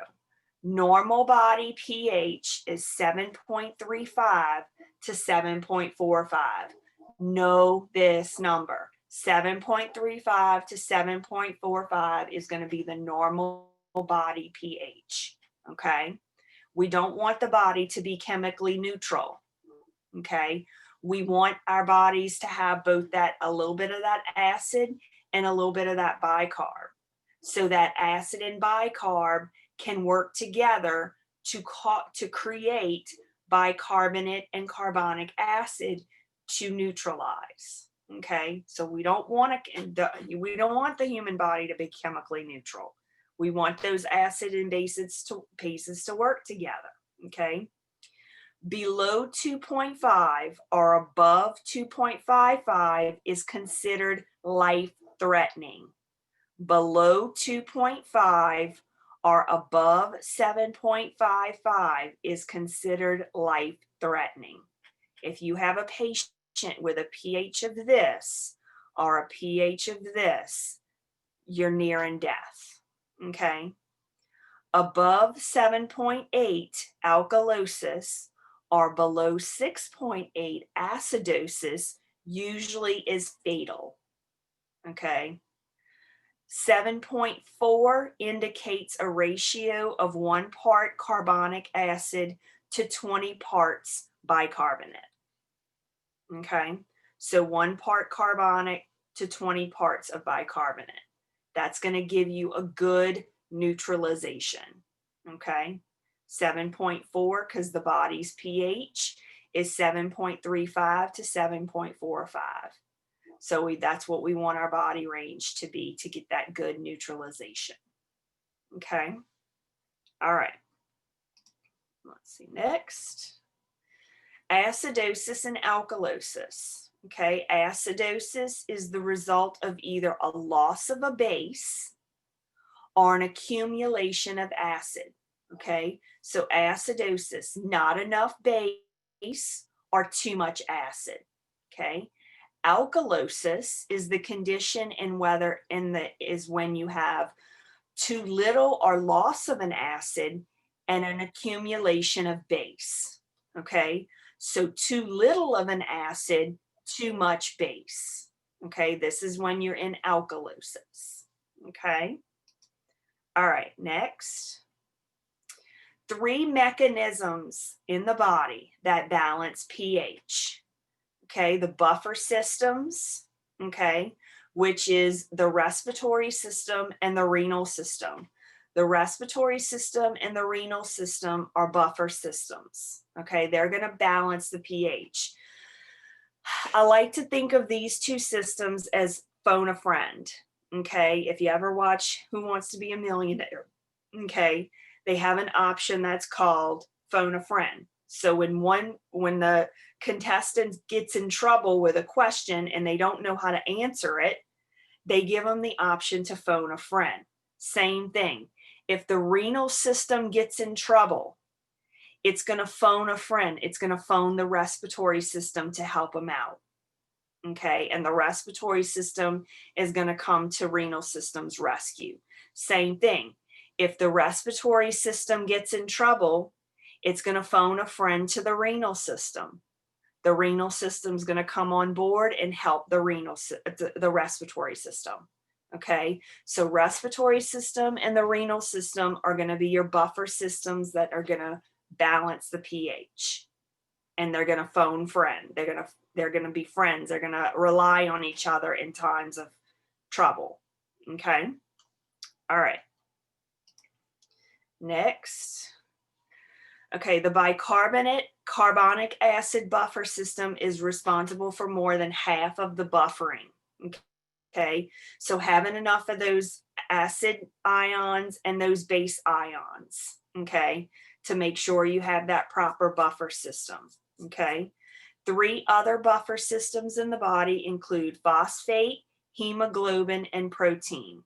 Okay, so these are some 3 other systems that also help to buffer and to neutralize. Okay, but your main buffer system is going to be your bicarbonate and your carbonic acid buffer system, as well as your respiratory system and your renal system together, working together. Okay, next. Okay, respiratory system, okay, one of the buffer systems, okay, because carbon dioxide dissolves in the blood and combines with water to form carbonic acid. Retaining or blowing off CO2, carbon dioxide, helps retain or eliminate acids from the body. Okay, a lot of words there, okay. So carbon dioxide is found in the lungs, correct? So when you see when you see carbon dioxide, I want you to think lungs. I want you to think respiratory, okay? The respiratory system alters breathing rate and depth, okay, to either help retain the CO2 or eliminate the CO2 from the body. Okay, so that is how the respiratory system is going to buffer. Okay, it's going to alter that breathing rate and depth. Okay, to either hold on to those CO2, to hold on to that CO2 or to eliminate that CO2. Okay, all right. Next, renal system is going to be your other buffer system. Okay. The renal system changes the excretion rate of acids and the production and absorption of the bicarbonate ion. So when you think bicarbonate, I want you to think renal, or vice versa. You think renal, you think bicarb. okay, as far as acid bases go. Renal equals bicarb or vice versa, okay? The kidneys are slow to compensate, but are the most effective compensating mechanism, okay? They're slow, but they're effective, okay? So the kidneys are not going to be the fastest to respond, but they're going to be the most effective. Okay. So your mind's kind of thinking. So if you've got any kind of disease processes going on with this renal system and the respiratory system, then what's going to happen to your acid base balance? You can say it or put it in a chat.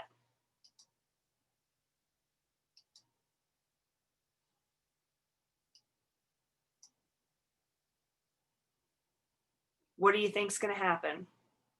You have a problem with the renal system or you have a problem with the respiratory system. What's going to happen to your acid base?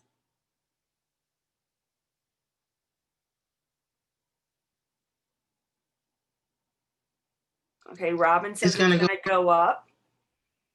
I'm sorry. Yes. Okay, it's gonna go up.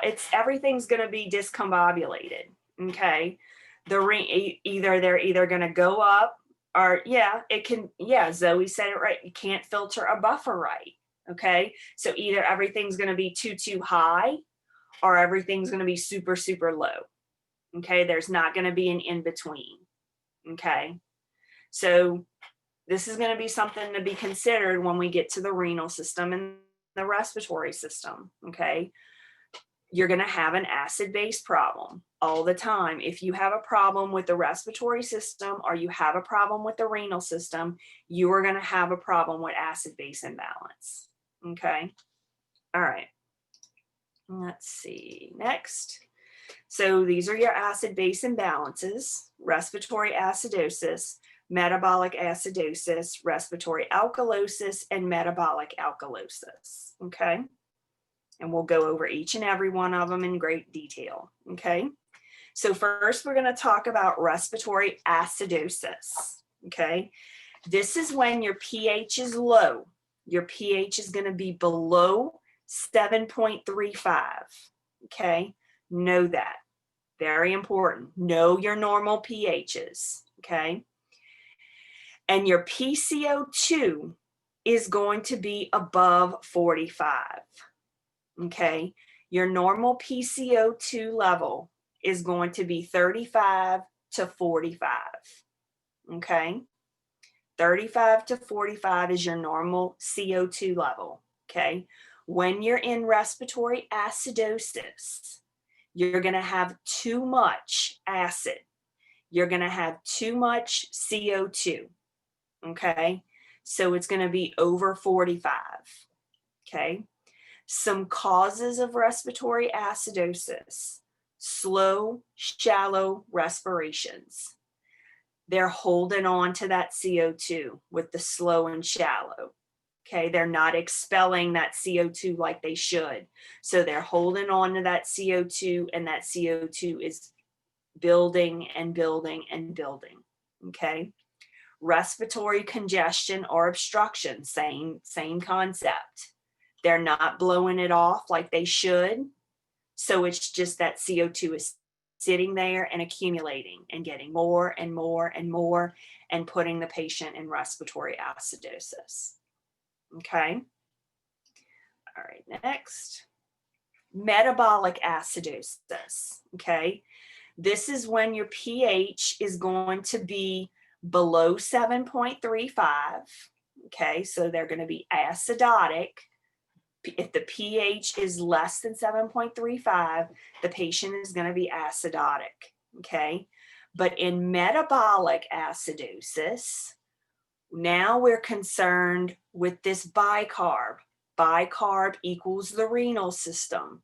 Okay, so metabolic equals bicarb equals the renal system. Okay, that's how I want you to think of it. Okay, that's an easy way to think of it. And this will all come together, I promise. Okay, causes of metabolic acidosis. So this is when you have too little bicarb, okay, and too much acid. Okay, metabolic acidosis. Some causes of metabolic acidosis is shock or poor circulation, diabetic ketoacidosis, renal failure, or diarrhea. Okay, can cause metabolic acidosis. All right, those are some causes. Okay. Respiratory alkalosis. Okay, so now we're in the state of alkalosis, where our pH is going to be too high. Okay, our pH is going to be over 7.45, and it's respiratory, so we're going to be dealing with CO2. Okay, so our CO2 is going to be less than 35. Our CO2 is going to be low. Okay, less than 3.5. Some causes of respiratory alkalosis are hyperventilation, breathing too fast, breathing too hard. Okay, you're not retaining that CO2. Okay, it's all going away. It's going out with the hyperventilation. You're breathing it off too fast. Okay, so because you're breathing off that CO2 too fast, you don't have enough CO2. So you're going to be in respiratory alkalosis. Okay, when you have hyperventilation. Okay. Metabolic alkalosis. Okay, this is, okay, you're in alkalosis. Okay, so your pH is going to be above 7.45, and your bicarb, because bicarb equals metabolic equals the renal system. Okay, so your bicarb is going to be high. It's going to be over 26. Normal bicarb is, your normal bicarb level is going to be 22 to 26. So in metabolic alkalosis, you're going to have too much bicarb. Okay, so your bicarb is going to be over 26. Okay, some causes of metabolic alkalosis is vomiting, okay, excessive antacid intake, and hypokalemia. Okay, vomiting, okay, because whenever you vomit, okay, you're losing acid when you vomit. Okay, when you lose acid, you hold on to bicarb. Your bicarb's going to be high. Okay, excessive antacid intake. Antacids are high in bicarb. Okay, so if a patient excessively takes antacids, they're going to retain that bicarb. They're going to have too much bicarb on board. Okay, hypokalemia, the same thing. You lose potassium, you retain bicarb. Okay, your bicarb is going to be high. Okay, so potassium does the opposite of bicarb. Okay, if your potassium's low, your bicarb is going to be high. Okay, it's kind of that seesaw method like calcium and phosphorus. Okay, potassium low, bicarb high. Okay, all right, let's see next.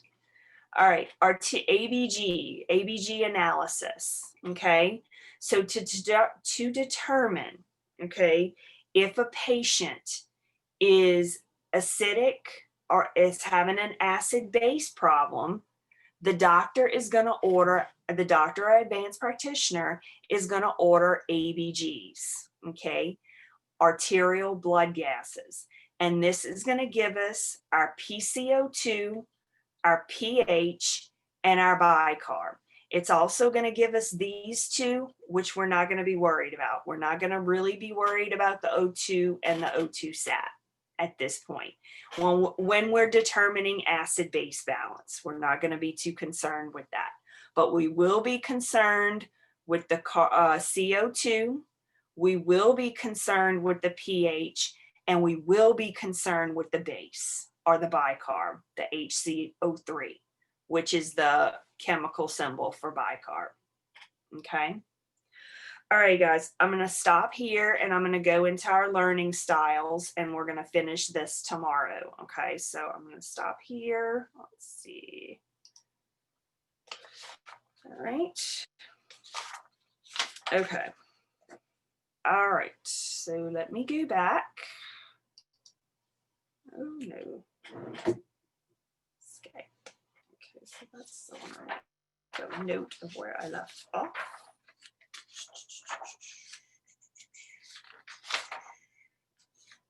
Okay. That's where I left off. Okay. All right. So let's go here. And I want to go to, let's see. So learning styles. Okay. Everybody did their learning styles. Okay. So I'm going to go over the different learning styles and the different study techniques. Okay. Oh, that's not what I wanted. I wanted this. That I feel is going to help you guys. Let's see, OneDrive, learning styles. Here we go, PowerPoint. Okay. All right. All right, come to my screen share. Desktop. Share. All right. Don't want that. All right. Full thing, full view. Okay. Waiting for it to come up. Of course, it's going to take forever. Okay. So learning styles. Okay. So you all took your quiz, okay, on Canvas. Okay. If you haven't done that, I highly suggest you do that. Okay. To determine your particular learning style. Because once you determine your learning style, okay, you are going to be able to study more effectively, okay, and retain information more effectively, okay, and that's initially, that is the goal of this class, okay, to do well in this class and retain as much information to prepare you for NCLEX, okay. All right, let's see more. I need chat. I need participants. All right, okay. Okay. All right, so next. All right, so what I found when I did the statistics out of everybody that did it, okay, 11 of you scored in the auditory category, 5 scored in the visual, 5 scored in the tactile, 1 scored in the audio visual, and 1 scored in the visual tactile, okay? So that was kind of the breakdown of where I kind of saw the class, okay? So that's normally, in my experience with doing this particular exercise, normally I've seen a lot of the class are auditory learners, but that doesn't mean, okay, that you can't, that you can't learn by visually, or you can't learn tactile, or, you know, that doesn't mean that. It just means that you're naturally an auditory learner, okay? All right, so let's see. All right, so we're gonna discuss auditory, we're gonna go through each learning style, okay? So let's see, okay. If you are an auditory learner, you learn by hearing and listening, okay? Hearing and listening. You understand and remember things you have heard, okay? It's all about sound with auditory learners, okay? Hearing and listening, okay? You often learn by reading out loud because you have to hear it or speak it in order to know it, okay? You are the ones that had auditory learners, okay, that scored in auditory learners. Is that true for you guys? That you have to sometimes speak out loud to say what you need to learn. I do that a lot.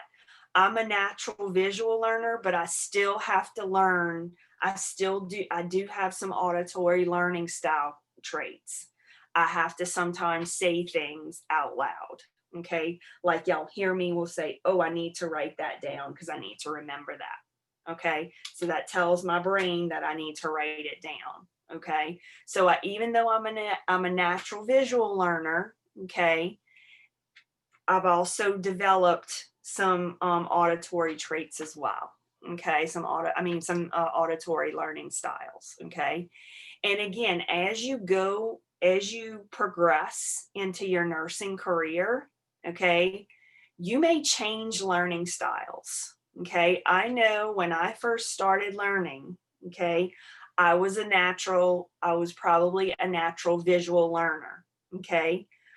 But as I progressed in my nursing career, I became more of a tactile learner. Okay. I needed to get my hands on it to really learn it. Okay. And that happens a lot in nursing school and nursing in the nursing profession in general. Okay. Because nursing is very skill based. Okay. You have to know certain skills to be able to do your job. Okay. So skills are very hands on. Okay. So you may start off as an auditory learner. You may start off as a visual learner. Okay. But eventually, okay, as you progress in your nursing career, you may turn into a tactile learner later on down the road. Okay. So don't be surprised. Maybe even by the end of your nursing school career, you may end up a tactile learner. Okay. By the end of your nursing career, it happens. Okay.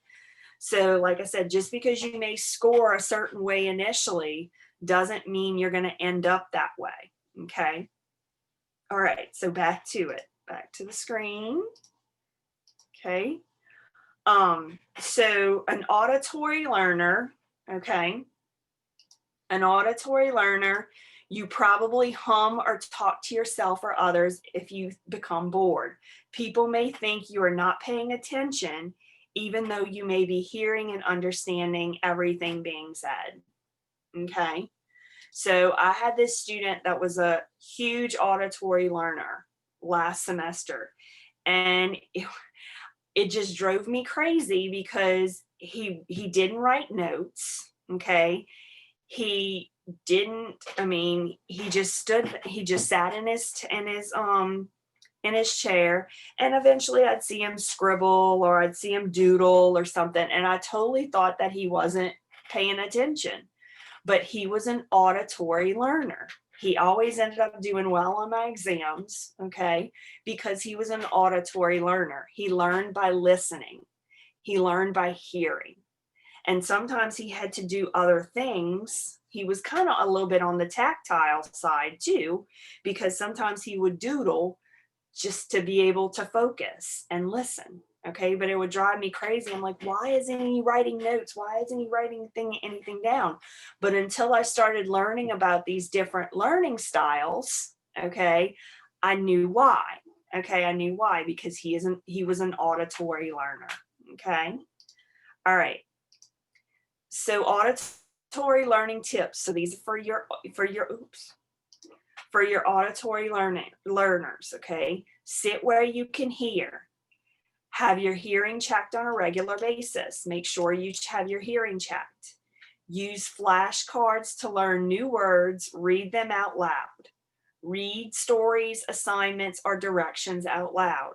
Record yourself spelling words and then listen to the recording. Have test questions read to you out loud. Study new material by reading it out loud. Remember that you need to hear things, not just see things in order to learn them.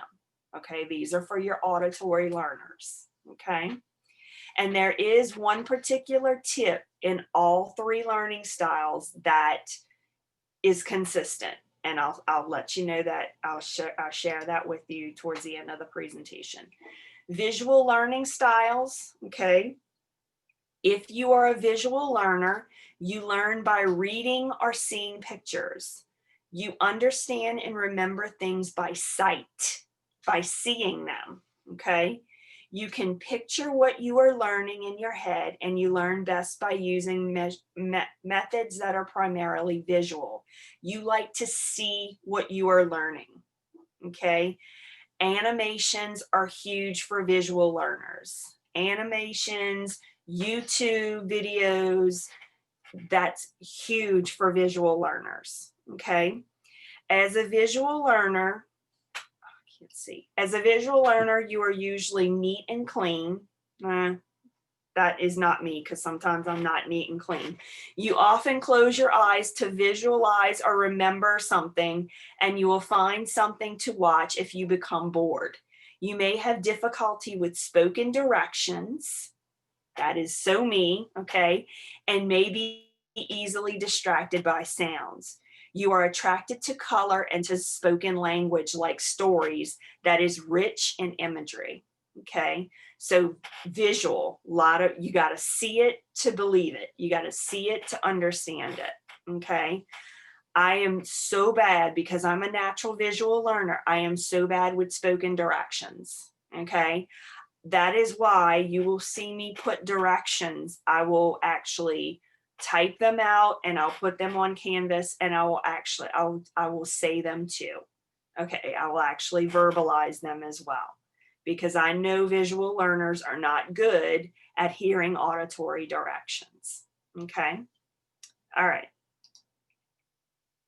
Let's see, visual learners, okay, sit near the front of the classroom. It doesn't mean you're the teacher's pet, okay? Have your eyesight checked on a regular basis. Make sure your eyes are working well, because you're a visual learner, okay? You need to see it. Use flashcards to learn new words. Try to visualize things that you hear or things that are read to you. Write down keywords, ideas, or instructions, okay, so you can see them in your own handwriting. Draw pictures to help explain new concepts and then explain the pictures. Color code things, okay, give things different colors, okay, your notes can be different colors. Avoid distractions during study times. Remember that you need to see things, not just hear things, to learn well, okay? So remember, you're a visual person. You visual learners are visual. You got to see it, okay? You got to see it.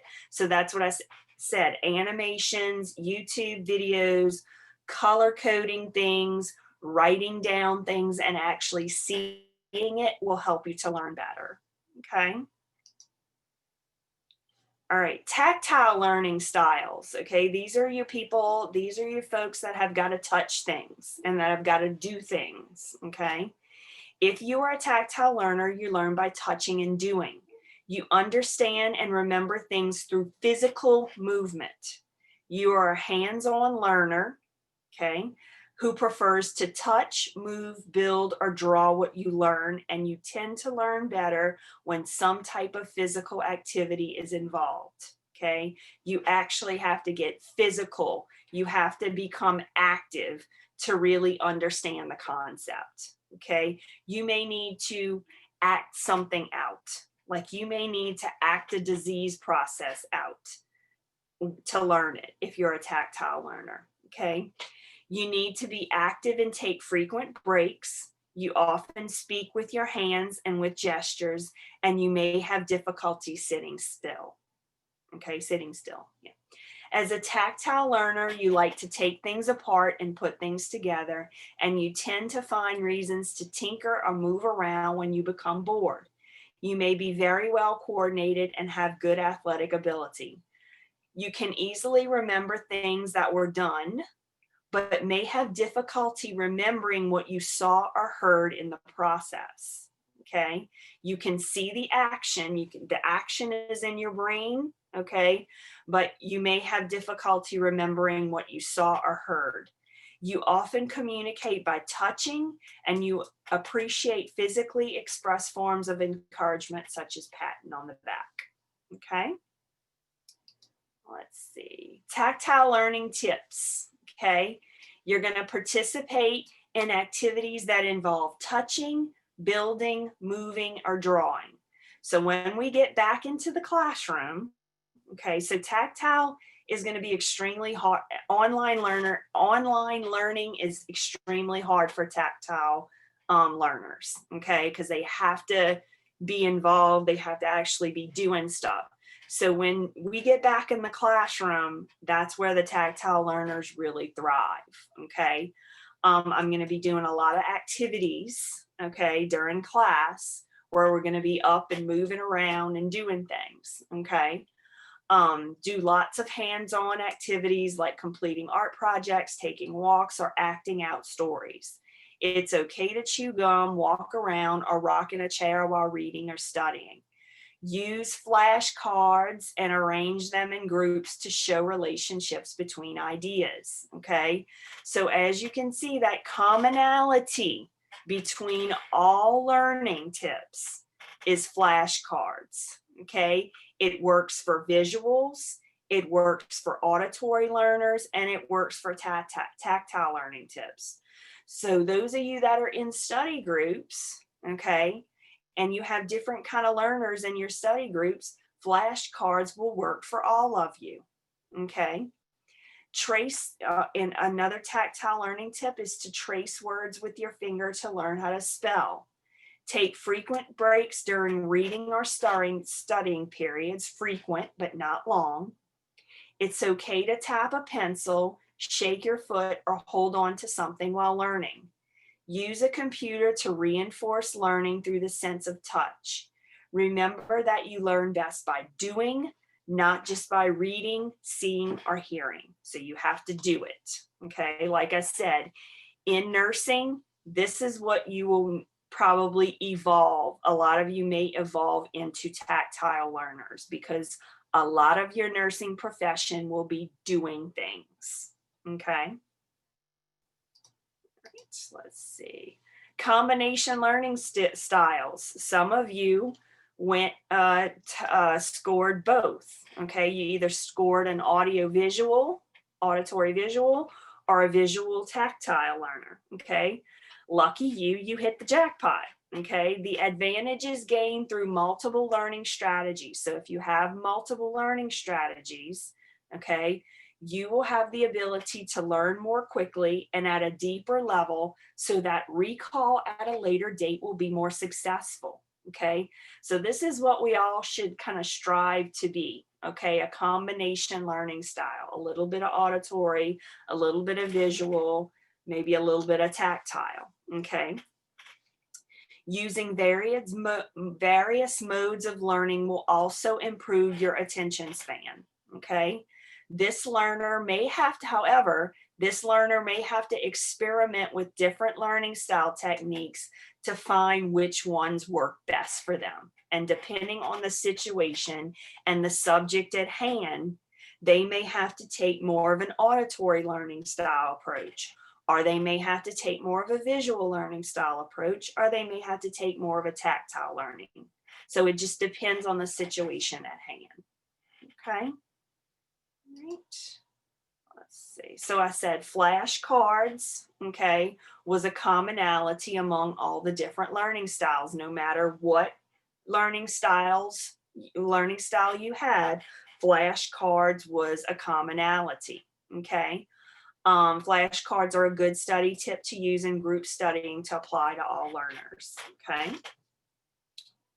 All right, see improving, I have a improving study habits PDF in your Canvas files, Canvas files, okay? So it's basically a spreadsheet, it's like a little sheet, it's a checklist, and it has all of the most commonly appropriate, not appropriate, but most effective study habits, okay? So it breaks all the study habits, okay, into 3 groups, whether you do it all the time, you sometimes do, or you never do it, okay? The ultimate goal would be for all of your responses to appear in the already do column. So take a look at your plan to do column and give 1 or 2 of the items a try. So if you have any of those study habits, those most effective study habits in your plan to do, don't take all of them and say, okay, I'm going to do every single one of them. Okay. Don't put that all on yourself. Just take 1 or 2 in your plan to do and say, okay, I'm going to study with soft music, or I'm going to find a quiet place where I can study. Okay. Take one or two of those and give them a try and see if they work for you. Okay. By improving just one or two additional study habits, you may soon see a jump in your test scores. Okay. So just by improving one or two of the study habits, okay, you may see a jump in your scores. Okay. And this is a link, okay, for more study tips related to your learning styles. Okay. Again, it's on this PowerPoint is in your module as well. So if you want to click on that, it shows you more study tips for your learning styles. Okay. All right. So any questions there?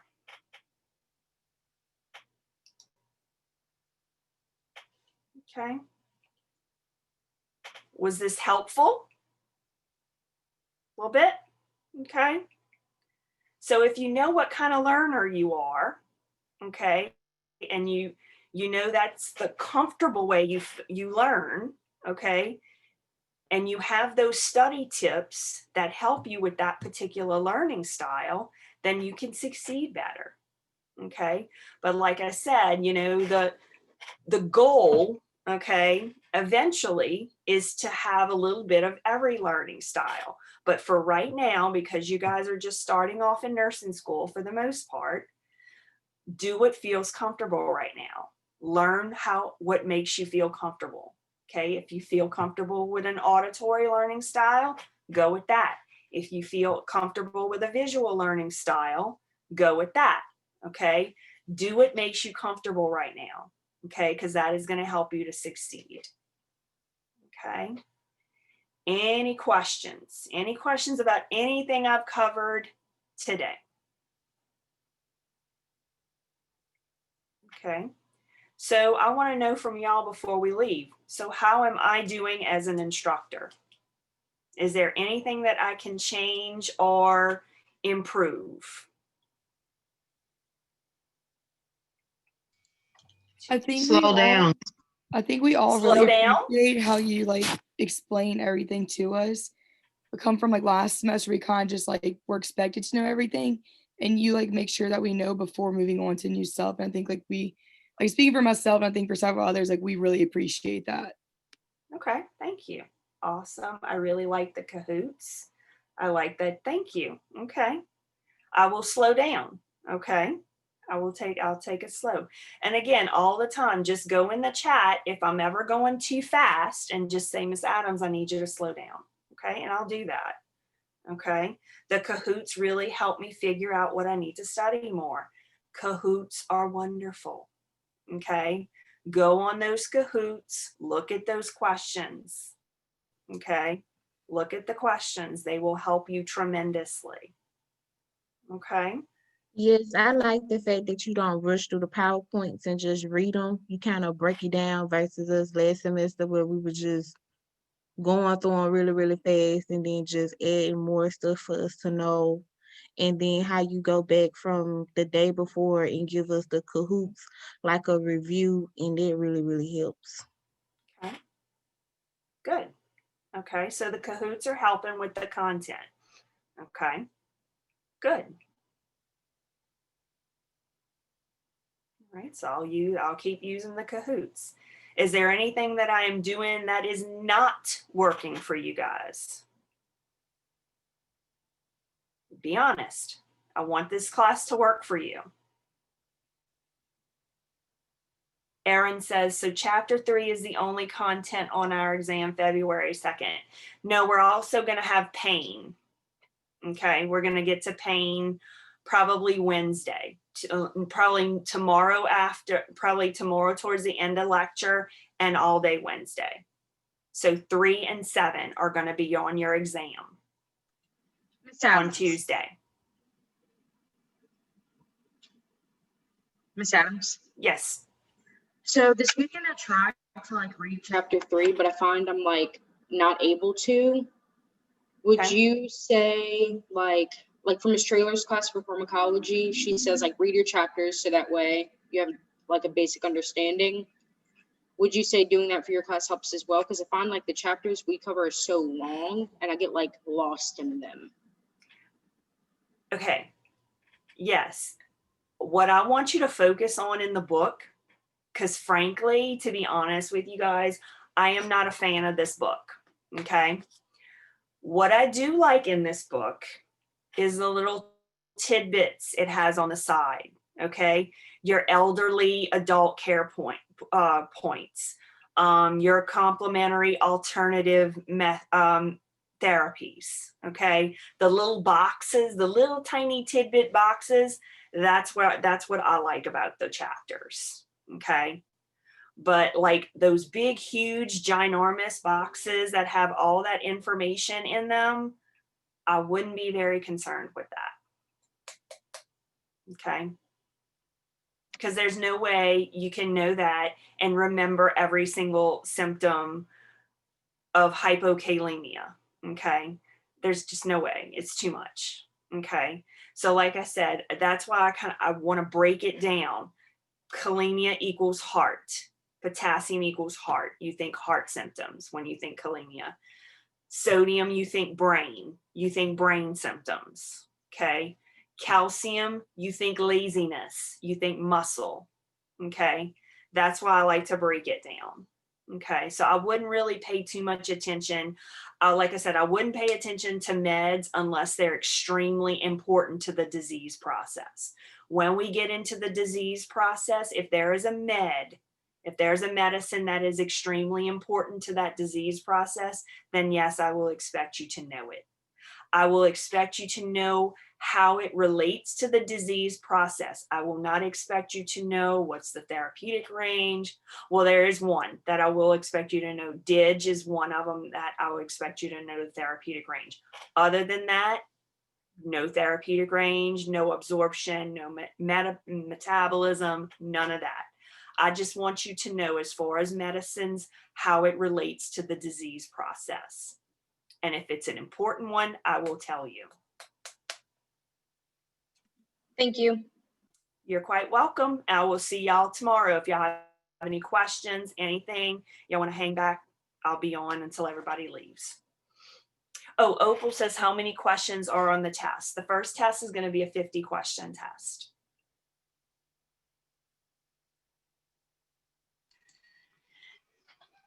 So that I can participate in the Kahoots, I was unable to join, and that's why I was typing my answers in chat, because I was trying to participate.